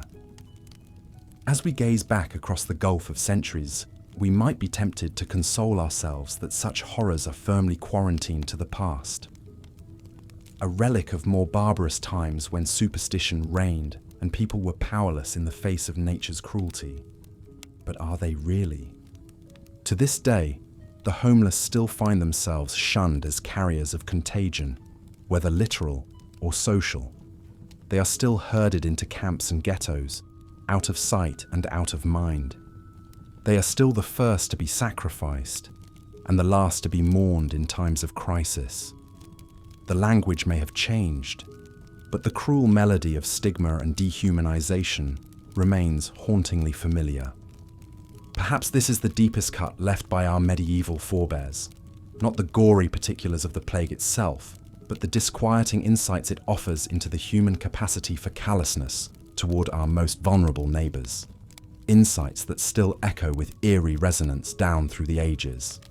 In the final reckoning, there may be no tidy moral to wrap up the grim saga of homelessness in the Middle Ages. No soothing homilies or heartening parables to soften history's harsh contours. Only a procession of human anguish that forces us to grapple with some of our species' most uncomfortable truths. And yet, even in this darkest chapter, there are still glimmers of resilience and solidarity, of bonds of compassion that couldn't be broken by the most crushing adversity. Homeless victims of the plague often cared for one another when no one else would, demonstrating a dogged commitment to preserving human dignity in the face of ultimate degradation. So perhaps the deepest legacy left to us by the Black Death's homeless victims is the charge to take up that flickering torch of empathy and carry it forward. To see in their struggles reflections of our own precarity and promise. To recognize that a society is only as healthy as those it relegates to the margins. It is a grim inheritance, to be sure, but one that can spur us to craft a different sort of future, a world where plagues may still strike, but compassion never withers. These forgotten souls have borne mute witness to history's darkest chapters. We owe it to their memory to build something brighter from the ashes of all they endured. As we close this sobering chapter on the intersection of homelessness and plague in the Middle Ages, we are left with more shadows than light. The spectre of the Black Death serves as perhaps the starkest reminder of just how precarious and expendable homeless lives were in this unforgiving era. But in those shadows, we can still discern the faint outlines of our shared humanity, the stubborn flickers of kindness and kinship that even the plague could not fully extinguish. It is a testament to the indomitable human spirit that even in the darkest times, there were still those who fought to preserve a shred of dignity and hope. Ultimately, the tragic saga of medieval homelessness is not just a static tableau of suffering frozen in the distant past. It is a mirror that reflects back to us perennial questions about the kind of society we want to be, about what and who we value. The homeless of the Middle Ages may have been consigned to the margins of history, but their struggles still speak to us across the centuries. They whisper of the perils of allowing fear and prejudice to eclipse our common humanity, of the cost of callousness and the toll of indifference. In the face of such bleak vistas, it is tempting to despair, to throw up our hands at the sheer intractability of human cruelty and the apparent inevitability of history's brutalities. But to do so would be to compound the tragedy and to dishonor the memory of those who fought against all odds to hold on to their humanity. Instead, let us take from this dark chapter a renewed commitment to compassion and justice, to seeing in the struggles of the marginalized echoes of our own vulnerability and common yearnings. The Black Death laid bare the fault lines of medieval society in the most visceral way possible. It is up to us to heed its grim lessons and work to build a world where such suffering is not just mourned, but prevented. This is the charge that the homeless victims of the plague leave to us across the ages, to pick up the torch of empathy they kept alive in the darkest of times and carry it forward. To recognize that a society's true measure lies in how it treats those with the least. To remember that in the face of even the most unfathomable adversity, our capacity for compassion is the one thing we can never let wither. As we close the book on this harrowing chapter of history, let us do so not with a sense of helplessness, but with a renewed sense of purpose. The story of medieval homelessness is not just a tragedy to be lamented, but a call to action to be heeded. A reminder that the arc of history may be long, but it bends towards justice only if we have the courage and compassion to bend it ourselves. So let us take up that challenge, even as we take a moment to honor the suffering and resilience of those who came before. In their struggles, we see reflections of our own. In their persistence, we find inspiration for our own. The homeless of the Middle Ages may be gone, but their legacy endures, a testament to the indomitable human spirit and a summons to build a world worthy of it. And with that poignant charge, we draw our exploration of homelessness in medieval Europe to a close. The annals of this era may be stained with blood and tears, but they are also shot through with glimmers of hope and humanity that no plague could fully extinguish. It is up to us to nurture those embers and fan them into a brighter flame. As we embark on that noble work, we carry with us the memory of those who walked this path before us. The homeless, the hungry, the shunned, and the persecuted. Theirs is a story of almost unfathomable hardship, but also of incredible resilience. A reminder that even in the face of the most daunting odds, the human spirit endures. So let us hold that spirit close as we navigate our own uncertain times. Let us draw strength from the knowledge that others have walked darker roads before us and emerged unbowed.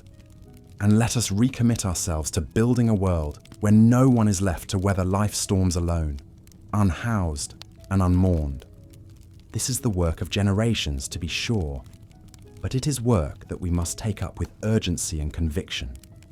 For in the end, the measure of our progress will not be in the grandeur of our monuments or the abundance of our coffers, but in the dignity and decency we accord to the least among us.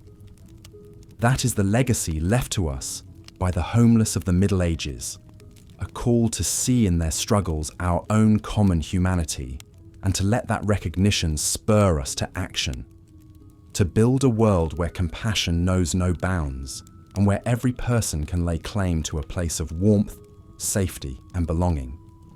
It is a lofty vision, to be sure, but one that we must never stop reaching for. For in the end, the story of medieval homelessness is not just a chapter in a dusty history book, but a living testament to the enduring power of the human spirit and a summons to let that spirit guide us forward. And so, as we close this exploration of a distant but all too resonant past, let us do so with heavy hearts, but also with uplifted spirits. Let us mourn the suffering of those who came before. but let us also draw inspiration from their incredible resilience. And let us recommit ourselves to the hard but necessary work of building a world where such suffering is consigned to the history books once and for all. It is a charge that echoes down to us from the distant clamour of the Middle Ages, a reminder that the arc of history is long, but it bends towards justice only if we have the courage and compassion to bend it ourselves. So let us take up that charge with humility, with conviction, and with an unwavering commitment to honouring the humanity in all our neighbours, housed and unhoused alike. For in the end, that is the only tribute that truly matters. Not grand words or empty gestures, but a society that embodies the very best of the human spirit, and that ensures no one is left to walk life's road alone. It is a vision worth fighting for, and one that we must never stop working towards, in memory of those who came before, and in hope for all those yet to come. As the sun dipped below the horizon, casting long shadows across the cobblestone streets, the town of Bury St Edmunds prepared to shutter its doors for the night. Shopkeepers locked up their wares, children were ushered inside, and the sense of humble suppers wafted from the chimneys. But for one woman, there was no warm hearth or comforting meal to look forward to. Matilda huddled in a narrow alley, her back pressed against the rough stone wall of the tanner's shop. The acrid stench of urine and rotting garbage assailed her nostrils, but she was too exhausted to care. Her stomach growled painfully, having gone yet another day with nothing but a few crusts of stale bread to sustain her. Matilda pulled her threadbare shawl tighter around her shoulders, trying in vain to ward off the chilly night air. This had been her life for nearly a year now, ever since her husband succumbed to a festering wound he'd received in the fields. Without his income, meagre as it was, Matilda had been unable to pay the rent on their tiny cottage. The landlord, a cruel and avaricious man, had wasted no time in tossing her out onto the streets with nothing but the clothes on her back. At first, Matilda had sought help from her neighbours and the parish priest. But times were lean for everyone, and soon the doors began to close in her face. The priest, at least, would occasionally offer her a hunk of bread or a sip of ale, but it was never enough to fill the aching void in her belly. Desperation had driven Matilda to beg on the streets, holding out a trembling hand to passers-by in the hopes of receiving a coin or a scrap of food. But begging was a risky endeavour. The town authorities took a dim view of vagrants and beggars, seeing them as a blight on the social order. More than once, Matilda had been chased off by a constable brandishing a club and threatening to haul her away to the stocks.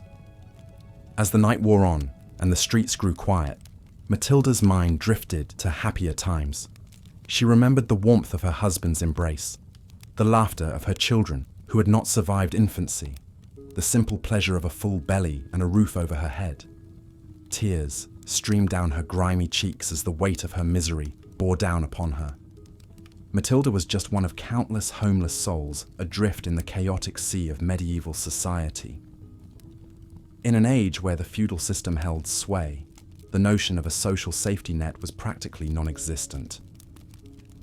If a person fell on hard times due to illness, injury, or the loss of a breadwinner, they were largely left to fend for themselves. Estimates suggest that in the 14th century England, as much as half the population lived in poverty. For many, homelessness was a constant spectre lurking on the fringes of their lives. A run of bad luck, a failed harvest, or a prolonged illness could easily push a family over the brink into destitution.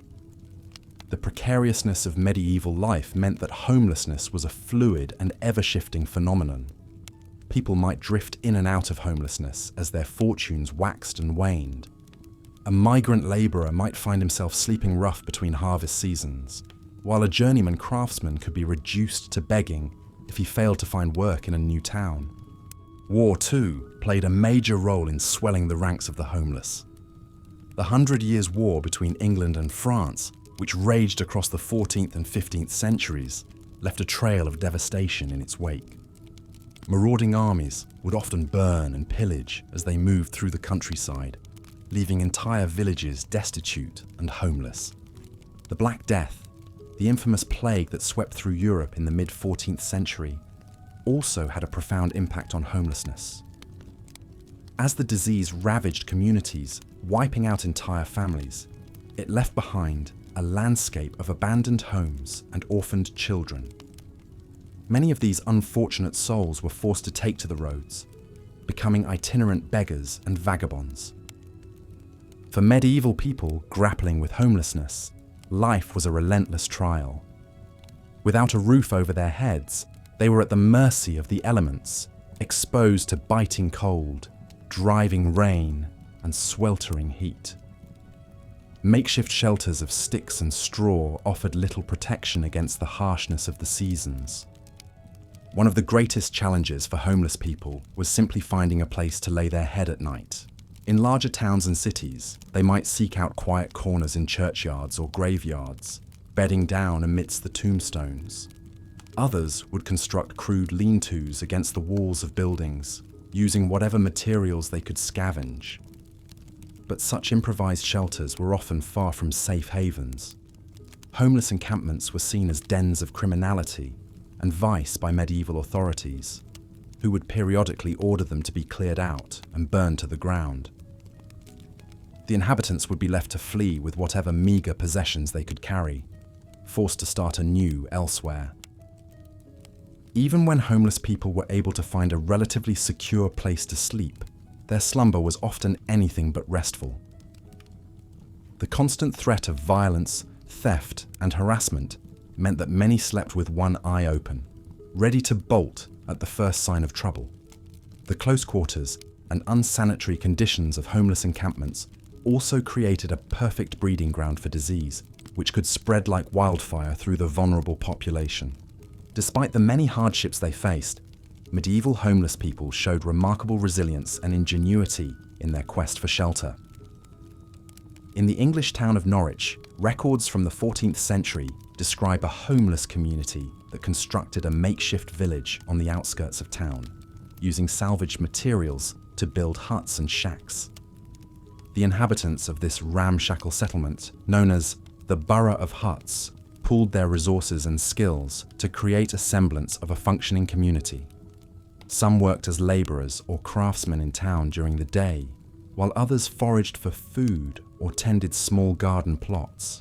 At night, they would gather around communal fires to share meals and stories.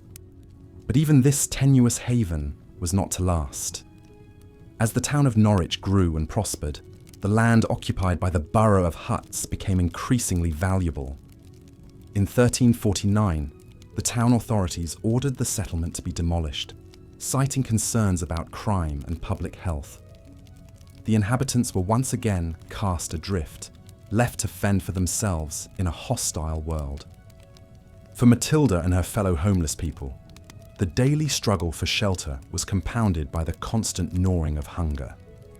In an era where subsistence farming was the norm and food surpluses were rare, even those with a roof over their heads often teetered on the brink of starvation. For the homeless, the spectre of hunger was a constant companion. Begging was one of the few options available to homeless people seeking to fill their bellies. They would take up positions outside churches or on busy thoroughfares, holding out a hand or a bowl in supplication. Some would recite prayers or sing hymns in the hopes of eliciting sympathy and charity from passers-by. But begging was a risky and uncertain enterprise. Many towns had strict laws against vagrancy and loitering, and those caught begging could face harsh punishments. In the 14th century London, for example, beggars were required to wear special badges and were only permitted to beg in designated areas. Those found begging without permission could be whipped, pilloried, or even banished from the city. Even when begging was tolerated, the pickings were often slim. In a world where most people lived hand to mouth, there was little surplus to be had. A beggar might consider themselves lucky to receive a few scraps of stale bread or a handful of vegetables at the end of a long day of pleading. For some homeless people, scavenging and foraging offered a meagre supplement to begging. They would comb through rubbish heaps and middens, searching for bits of edible refuse or items that could be sold or bartered. In the countryside, they might gather wild plants and berries or catch small game to stave off hunger. But such subsistence strategies were fraught with danger. Eating spoiled or contaminated food could lead to serious illness or even death, while foraging in the woods or fields left one vulnerable to attack by wild animals or hostile peasants. The perils of this hand-to-mouth existence can be seen in the tragic story of Agnes Purchild, a homeless woman who lived in the English town of Wells in the early 15th century. Court records from 1421 describe how Agnes, a vagabond and mendicant, was arrested for stealing a loaf of bread from a local baker. According to the records, Agnes had been begging in the town for several days, but had received little in the way of alms. Desperate and starving, she had slipped into the bakery and made off with the loaf, only to be caught by the baker's apprentice. Despite her pleas for mercy, the court showed little sympathy for her plight. Agnes was sentenced to a public whipping and banished from the town on pain of further punishment. For homeless people like Agnes, the threat of hunger was compounded by the ever-present danger of disease. In an era where medical knowledge was rudimentary at best, even minor ailments could quickly become life-threatening if left untreated. For those living in squalid and unsanitary conditions, the risk of illness was even greater. Homeless encampments were notorious breeding grounds for disease, with close quarters and poor hygiene allowing infections to spread like wildfire. Dysentery, typhoid fever, and other gastrointestinal illnesses were common, spread by contaminated food and water. Respiratory infections like tuberculosis also took a heavy toll, aided by the damp and drafty conditions in which many homeless people lived. Perhaps the most terrifying disease of all was the Black Death, the plague that ravaged Europe in the mid-14th century. The plague struck rich and poor alike, but it was particularly devastating for homeless populations. Without access to proper care or sanitation, they were easy prey for the disease. In the French town of Tournai, records from 1349 describe a great mortality among the homeless population during the height of the plague. The town's chronicler wrote of how the streets were littered with the bodies of the dead and dying, with no one to bury them or offer them comfort in their final moments. One of the most poignant stories to emerge from this dark time is that of a homeless man known only as John. According to the chronicler, John had once been a prosperous merchant, but had lost everything in a series of bad investments. Reduced to begging on the streets, he had been taken in by a group of fellow homeless people who sheltered in an abandoned church on the outskirts of town. When the plague struck, it swept through the makeshift community like a scythe, felling young and old alike. John, who was already weakened by hunger and exposure, succumbed quickly to the disease. In his final moments, he was tended to by a kind-hearted priest who had braved the danger to offer what comfort he could to the dying. As John breathed his last, the priest recorded his final words: "I have lived a life of misery and despair, but in death I have found the mercy of God." It was a poignant epitaph for a man whose life had been defined by hardship and suffering, but who had found a measure of peace in his final moments. For those homeless people who were lucky enough to survive disease and starvation, there was still the constant spectre of violence and persecution. In a society where the poor were often seen as a threat to the social order, homeless people were frequent targets of abuse and exploitation. Town authorities would often round up vagrants and beggars and subject them to public humiliation and punishment. In some cases, they were put in the stocks or pillory, where they would be pelted with rotten fruit and vegetables by jeering crowds. In other cases, they were branded or mutilated as a warning to others. Even more horrific were the instances of mob violence against homeless people. In times of social unrest or economic hardship, homeless populations often became scapegoats for the frustrations and fears of the broader population. They were accused of spreading disease, committing crimes, or even practicing witchcraft. One particularly chilling example comes from the German town of Speyer in 1446. That year, a homeless man named Konrad Schmidt was accused of stealing a chalice from the local cathedral.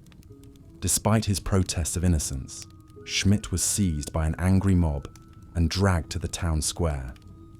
There, he was subjected to a brutal and horrific punishment known as the barrel of shame.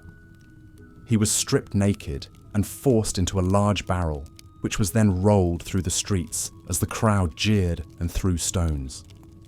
The barrel was eventually brought to the banks of the Rhine River, where Schmidt was thrown in and left to drown. Schmidt's story is a tragic reminder of the cruelty and brutality that homeless people faced in medieval society. Without the protection of wealth or status, they were vulnerable to the whims and prejudices of those in power. Their very existence was seen as a threat to the social order, and they were treated as less than human as a result. For some homeless people, the only hope of escape from this cycle of poverty and persecution was to seek refuge in religious orders. Monasteries and convents were often seen as havens for the poor and destitute, offering food, shelter, and spiritual comfort to those in need. But even this option was not without its challenges. Many religious orders were selective in who they admitted, and homeless people often had to meet strict criteria in order to be accepted. They might be required to demonstrate their piety and devotion, or to have a sponsor who could vouch for their character. Once admitted, life in a religious order was far from easy. Monks and nuns were expected to live lives of poverty, chastity, and obedience, following a strict regimen of prayer, work, and study. For homeless people who were used to a life of freedom and autonomy, this could be a difficult adjustment. But for those who were able to adapt, religious life could offer a sense of purpose and belonging that had been lacking in their previous lives. They might find solace in the rhythms of the liturgy, or in the companionship of their fellow monks and nuns. One such person was a woman named Margaret, who lived in the English town of Norwich in the early 15th century. According to court records from the time, Margaret had been a vagrant and a beggar for much of her life, drifting from town to town in search of alms and shelter. But in 1425, Margaret's life took a dramatic turn when she was taken in by the nuns of the Carrow Abbey in Norwich. The abbey was known for its charitable works, and the nuns there had a reputation for taking in the poor and destitute. Margaret thrived in the structured environment of the abbey, finding a sense of purpose and belonging that had eluded her in her previous life. She took her vows as a nun and devoted herself to a life of prayer and service, caring for the sick and the needy in the abbey's infirmary. But even within the walls of the abbey, Margaret faced challenges and hardships. The life of a nun was not an easy one, and she had to contend with the strict hierarchy and politics of the religious order. Some of her fellow nuns resented her presence, seeing her as a burden on the community's resources. Despite these challenges, Margaret persevered, finding strength in her faith and in the support of those who believed in her. She lived out the rest of her days in the abbey, a testament to the resilience and determination of the human spirit in the face of adversity. As we reflect on the plight of homeless people in medieval times, it is easy to see parallels with the challenges faced by those experiencing homelessness today. While the specific circumstances may have changed, the underlying issues of poverty, social stigma, and lack of access to basic necessities remain all too familiar. In many ways, the story of medieval homelessness is a reminder of the enduring nature of human suffering and the ways in which society often fails those who are most vulnerable. It is a call to action, urging us to do better by those who are struggling and to work towards a world where everyone has a safe and stable place to call home. But it is also a testament to the resilience and strength of the human spirit, even in the face of unimaginable hardship. The stories of people like Matilda, Agnes, John, and Margaret remind us that even in the darkest of times, there is still hope to be found in the kindness of strangers and the power of the human will to survive. As we close this chapter on the history of medieval homelessness, let us take a moment to reflect on the lessons it has to teach us. Let us remember the suffering of those who came before us, and let us use that knowledge to build a better, more compassionate world for all. For in the end, the measure of a society is not in its wealth or its power, but in the way it treats its most vulnerable members. And in that regard, we still have much work to do. As we've seen, the scourge of disease ran rampant through the squalid encampments and hovels where medieval homeless populations clustered. Poor sanitation, malnutrition, exposure to the elements, and crowded, unsanitary living conditions all combined into a perfect storm that left the homeless vulnerable to a grim litany of illnesses and infections that spread like wildfire. Imagine, if you will, a hovel cobbled together from cast-off planks of wood, scraps of cloth, and bundles of straw. Inside, a family of 5 huddles together for warmth, coughing and shivering, their faces gaunt and their eyes glassy with fever. The father's leg oozes pus from an infected cut that stubbornly refuses to heal. The mother cradles a listless infant, trying to coax it to nurse from her breast, but it won't feed. The other children lie still, too weak to cry, their breathing laboured and raspy. This is the face of disease among the homeless, a spectre always lurking at the door. One of the most horrific and notorious diseases to stalk the medieval world was the Black Death, the bubonic plague. This pestilence pitilessly scythed through entire towns, leaving behind a gruesome trail of agonizing death. But even more than the general population, this dreaded disease devastated homeless communities.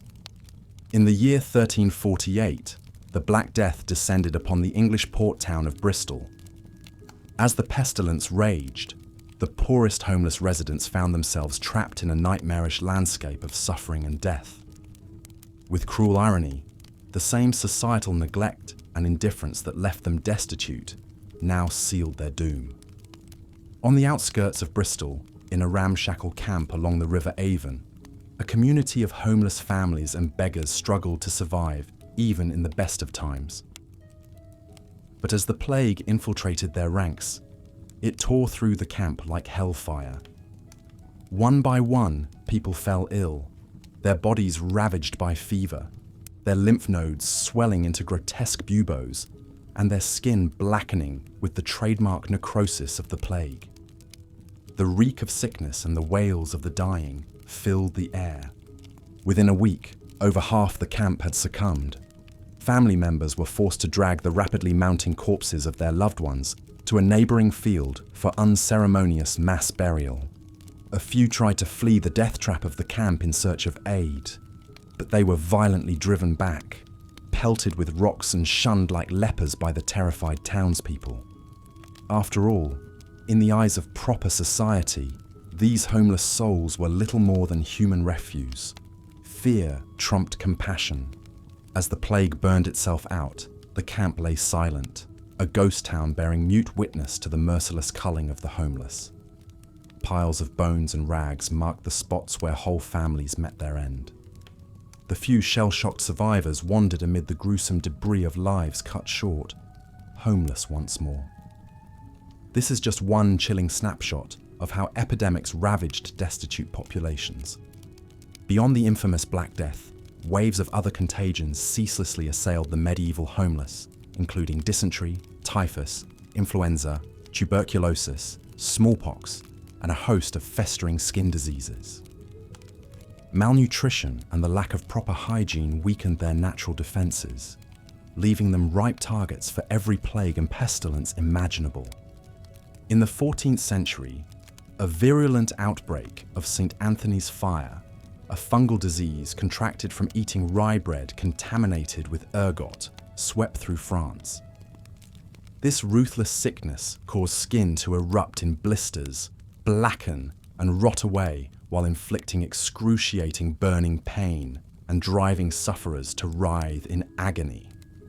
Among the homeless who subsisted on begged bread scraps, St. Anthony's fire spread with particular cruelty.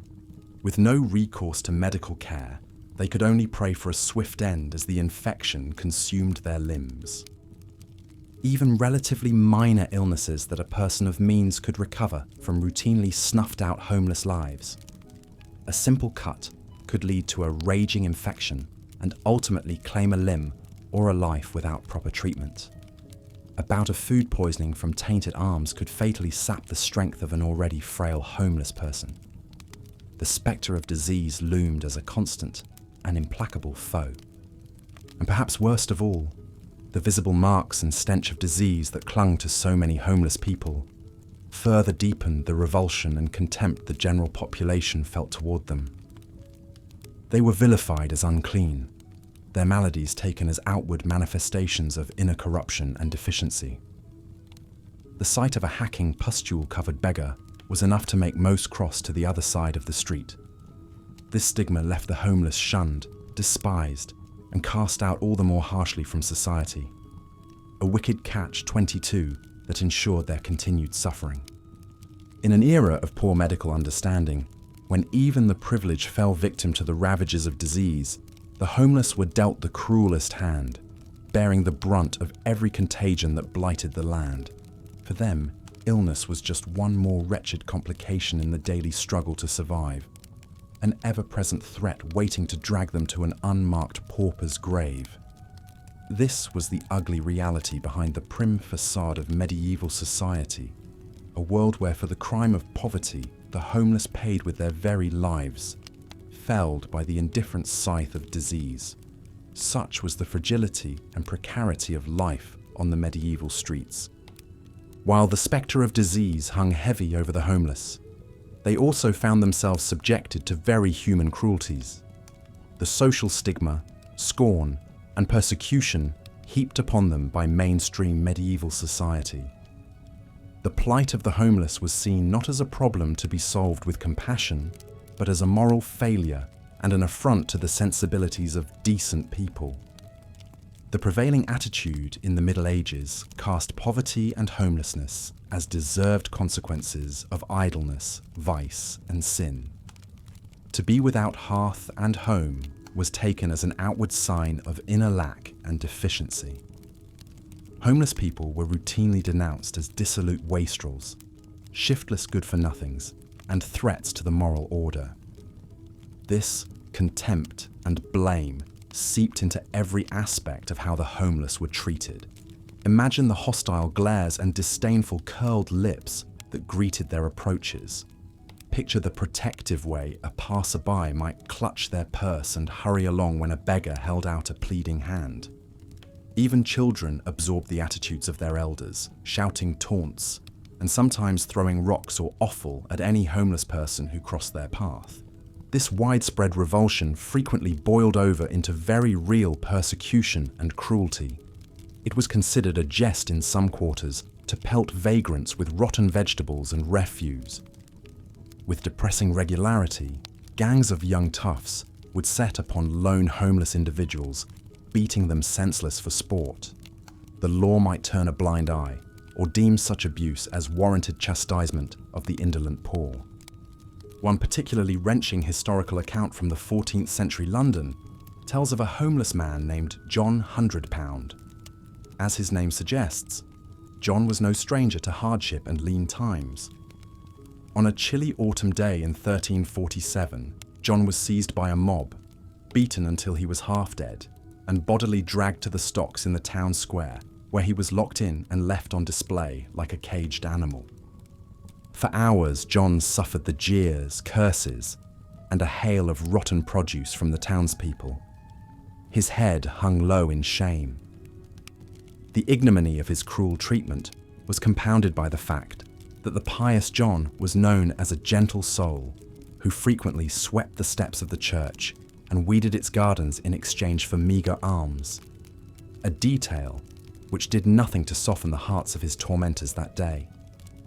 Only when the church sexton took pity and unilaterally freed John from the stocks, did the abused man escape with his life. John £100's story was far from exceptional. The belief that homeless people deserved not just scorn but active punishment was deeply entrenched. Nor was the persecution of the homeless merely the province of private citizens. It was enshrined in law and public policy as well. Harsh statutes against vagrancy and begging were a ubiquitous fact of life. In 1349, King Edward III of England passed the Ordinance of Labourers, which outlawed giving alms to able-bodied vagrants and required them to accept any work offered, no matter how menial the labour or meagre the pay, under penalty of imprisonment. Similar poor laws throughout Europe criminalised homelessness in substance, if not in name. Towns and cities would regularly organise beggar raids to round up and expel their homeless population, driving them out with clubs and whips like so much human chaff. In some locales, repeat offenders who dared to return could face branding, flogging, or having an ear cut off. The perverse irony of punishing people for the crime of having nowhere else to go was utterly lost on the powers that be. This pattern of stigma and persecution only perpetuated the cycle of homelessness. Pushed to the margins, denied access to gainful labour, deprived of alms, and with no resources to better their lot, the homeless had little chance of clawing their way to self-sufficiency. The more ragged and wretched they appeared, the deeper the disgust and hostility they evoked, and the further their prospects of a lifeline diminished. It was a bitter closed loop. Of course, not every homeless person suffered abuse to the same degree. Much depended on an individual's particular circumstances. Homeless women and children generally evoked more sympathy, but that sympathy was always tempered with suspicion about their moral character. Elderly beggars or those with visible disabilities were less likely to be denounced as indolent, and thus had more success garnering alms. But no homeless person was ever entirely free from the taint of social stigma. In a world without a meaningful social safety net, where poverty was deemed a personal failing and undesirables could be driven off and discarded at will, homelessness itself was seen as a kind of social leprosy, a mark of shame and otherness. For those who bore that mark, abuse and indignity were never far away. The clouds of judgment and ostracism that swirled around the homeless made their material hardships all the more bitter and daunting to bear. The message was clear. In the eyes of society, they were despised outcasts, their presence an affront, their needs a nuisance, their suffering warranted. It's hard to imagine a crueler twist of the knife for those already wounded by fate and circumstance. But even in the face of such relentless stigma and persecution, the homeless found small ways to assert their humanity and take solace where they could. Some banded together for protection and camaraderie, forming tight-knit communities of necessity on the margins of society. Others sought escape in whatever meagre creature comforts came their way. A scrap of bread, a sip of ale, a fleeting moment of rest in the sun. And some, as we'll explore next, sought refuge of another kind, the promise of a higher purpose and a roof over their heads within the walls of religious orders. For in a world so hostile to their very existence, the call of a cloistered life, even with all its rigours and restrictions, beckoned as a port in the storm for those weary of being tossed upon fortune's cruel waves. But as we'll see, even this hope of haven was not always what it seemed. In the unremittingly harsh landscape of medieval homelessness, the prospect of finding shelter and succour within the walls of a monastery or convent could seem like a glimmering oasis, a beacon of hope for those drowning in desperation. After all, the Christian teachings that permeated medieval society extolled charity, mercy, and succour of the poor as cardinal virtues. Surely, if anywhere, the homeless could expect compassion and refuge at the door of a religious order. And indeed, for a lucky subset of the homeless, particularly those of a spiritual bent, taking holy orders offered a path off the streets and into a lifelong roof over their heads. By dedicating themselves to a life of religious service, they could trade the gnawing insecurity and privations of homelessness for the stability of the cloister. But this was far from an easy remedy available to all. Religious orders could be highly selective, often requiring evidence of literacy, a dowry, or noble birth for admittance. For male homeless persons, a monastery might demand proof they were free of debt or criminal entanglements. Female applicants to a convent were subject to stringent examination of their virtue and purity. The way was far from universally open.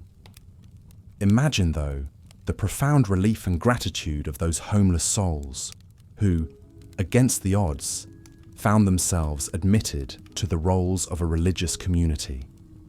Picture a weather-beaten, half-starved man, his rags exchanged for the simple but sturdy robe of a monk, his belly full of plain but hearty fare from the refectory table, his head resting on an actual pillow as he drifts to sleep in his own cell for the first time in years.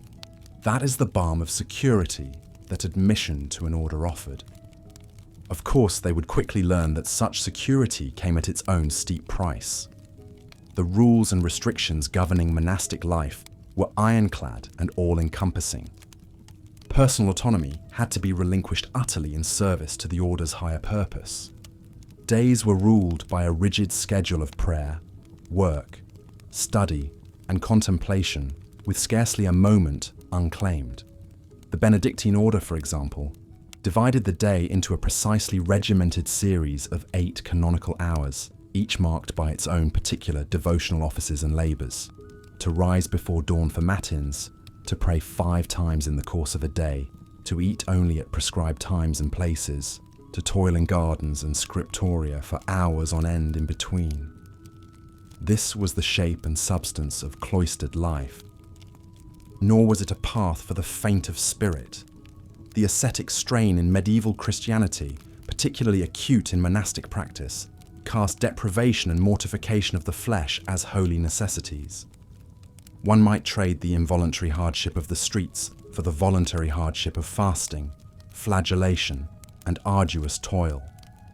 A poignant 13th century account from a Bavarian convent tells the story of Agnes, a homeless woman who, after a harrowing near-death experience with the sweating sickness, resolved to dedicate her life to God as a nun. But Agnes quickly discovered that her new vocation was no gentle refuge.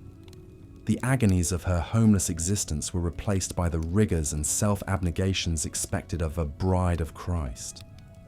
Each night, Agnes and her sister nuns were required to rise from their straw pallets to pray for 2 hours before the matins bell even tolled. They subsisted on a meagre daily ration of coarse black bread, pottage and small beer. The skin on Agnes's knees grew thick as calluses from kneeling on the stone floor of the chapel for hours each day. Her body ached from unaccustomed toil in the convent's fields and from the lashes of the whip when she fell short of perfect obedience. Even speaking more than a few words felt foreign after years of boisterous begging. And yet, for all its hardships, the convent gave Agnes 2 precious gifts that a homeless existence never could: a sense of belonging and a higher purpose. Within those austere walls, she found the human dignity of having a place and a role. The deprivations of cloistered life, as extreme as they could be, were at least imbued with sacred meaning. A poor bargain, perhaps, but preferable to the hollow agonies of the streets. Agnes's story illustrates the bittersweet reality of the religious life for those fleeing homelessness. It was an escape, but one that came at the steep cost of nearly every personal liberty. A constrained, regimented, and ascetic existence, but an existence with structure, status, and spiritual rewards that life on the margins of society could never provide. Of course, not every homeless person who sought succor with a religious order found their way to a permanent vocation. For most, the church was a source of more transient charity. Monasteries, convents, and local parishes were key players in the patchwork of almsgiving that could mean the difference between sustenance and starvation. On the steps of a cathedral, one might find a queue of the destitute waiting for the monks to distribute bread, pottage, and pennies, a custom known as the dole. During holy days and festivals, it was common for the church to sponsor feasts for the poor, laying out what meagre largesse they could spare to nourish both body and soul. For those accustomed to subsisting on the leavings of the marketplace, such outpourings of ritual generosity were a godsend, sometimes literally. Yet even these acts of charity were rarely free of moral judgment.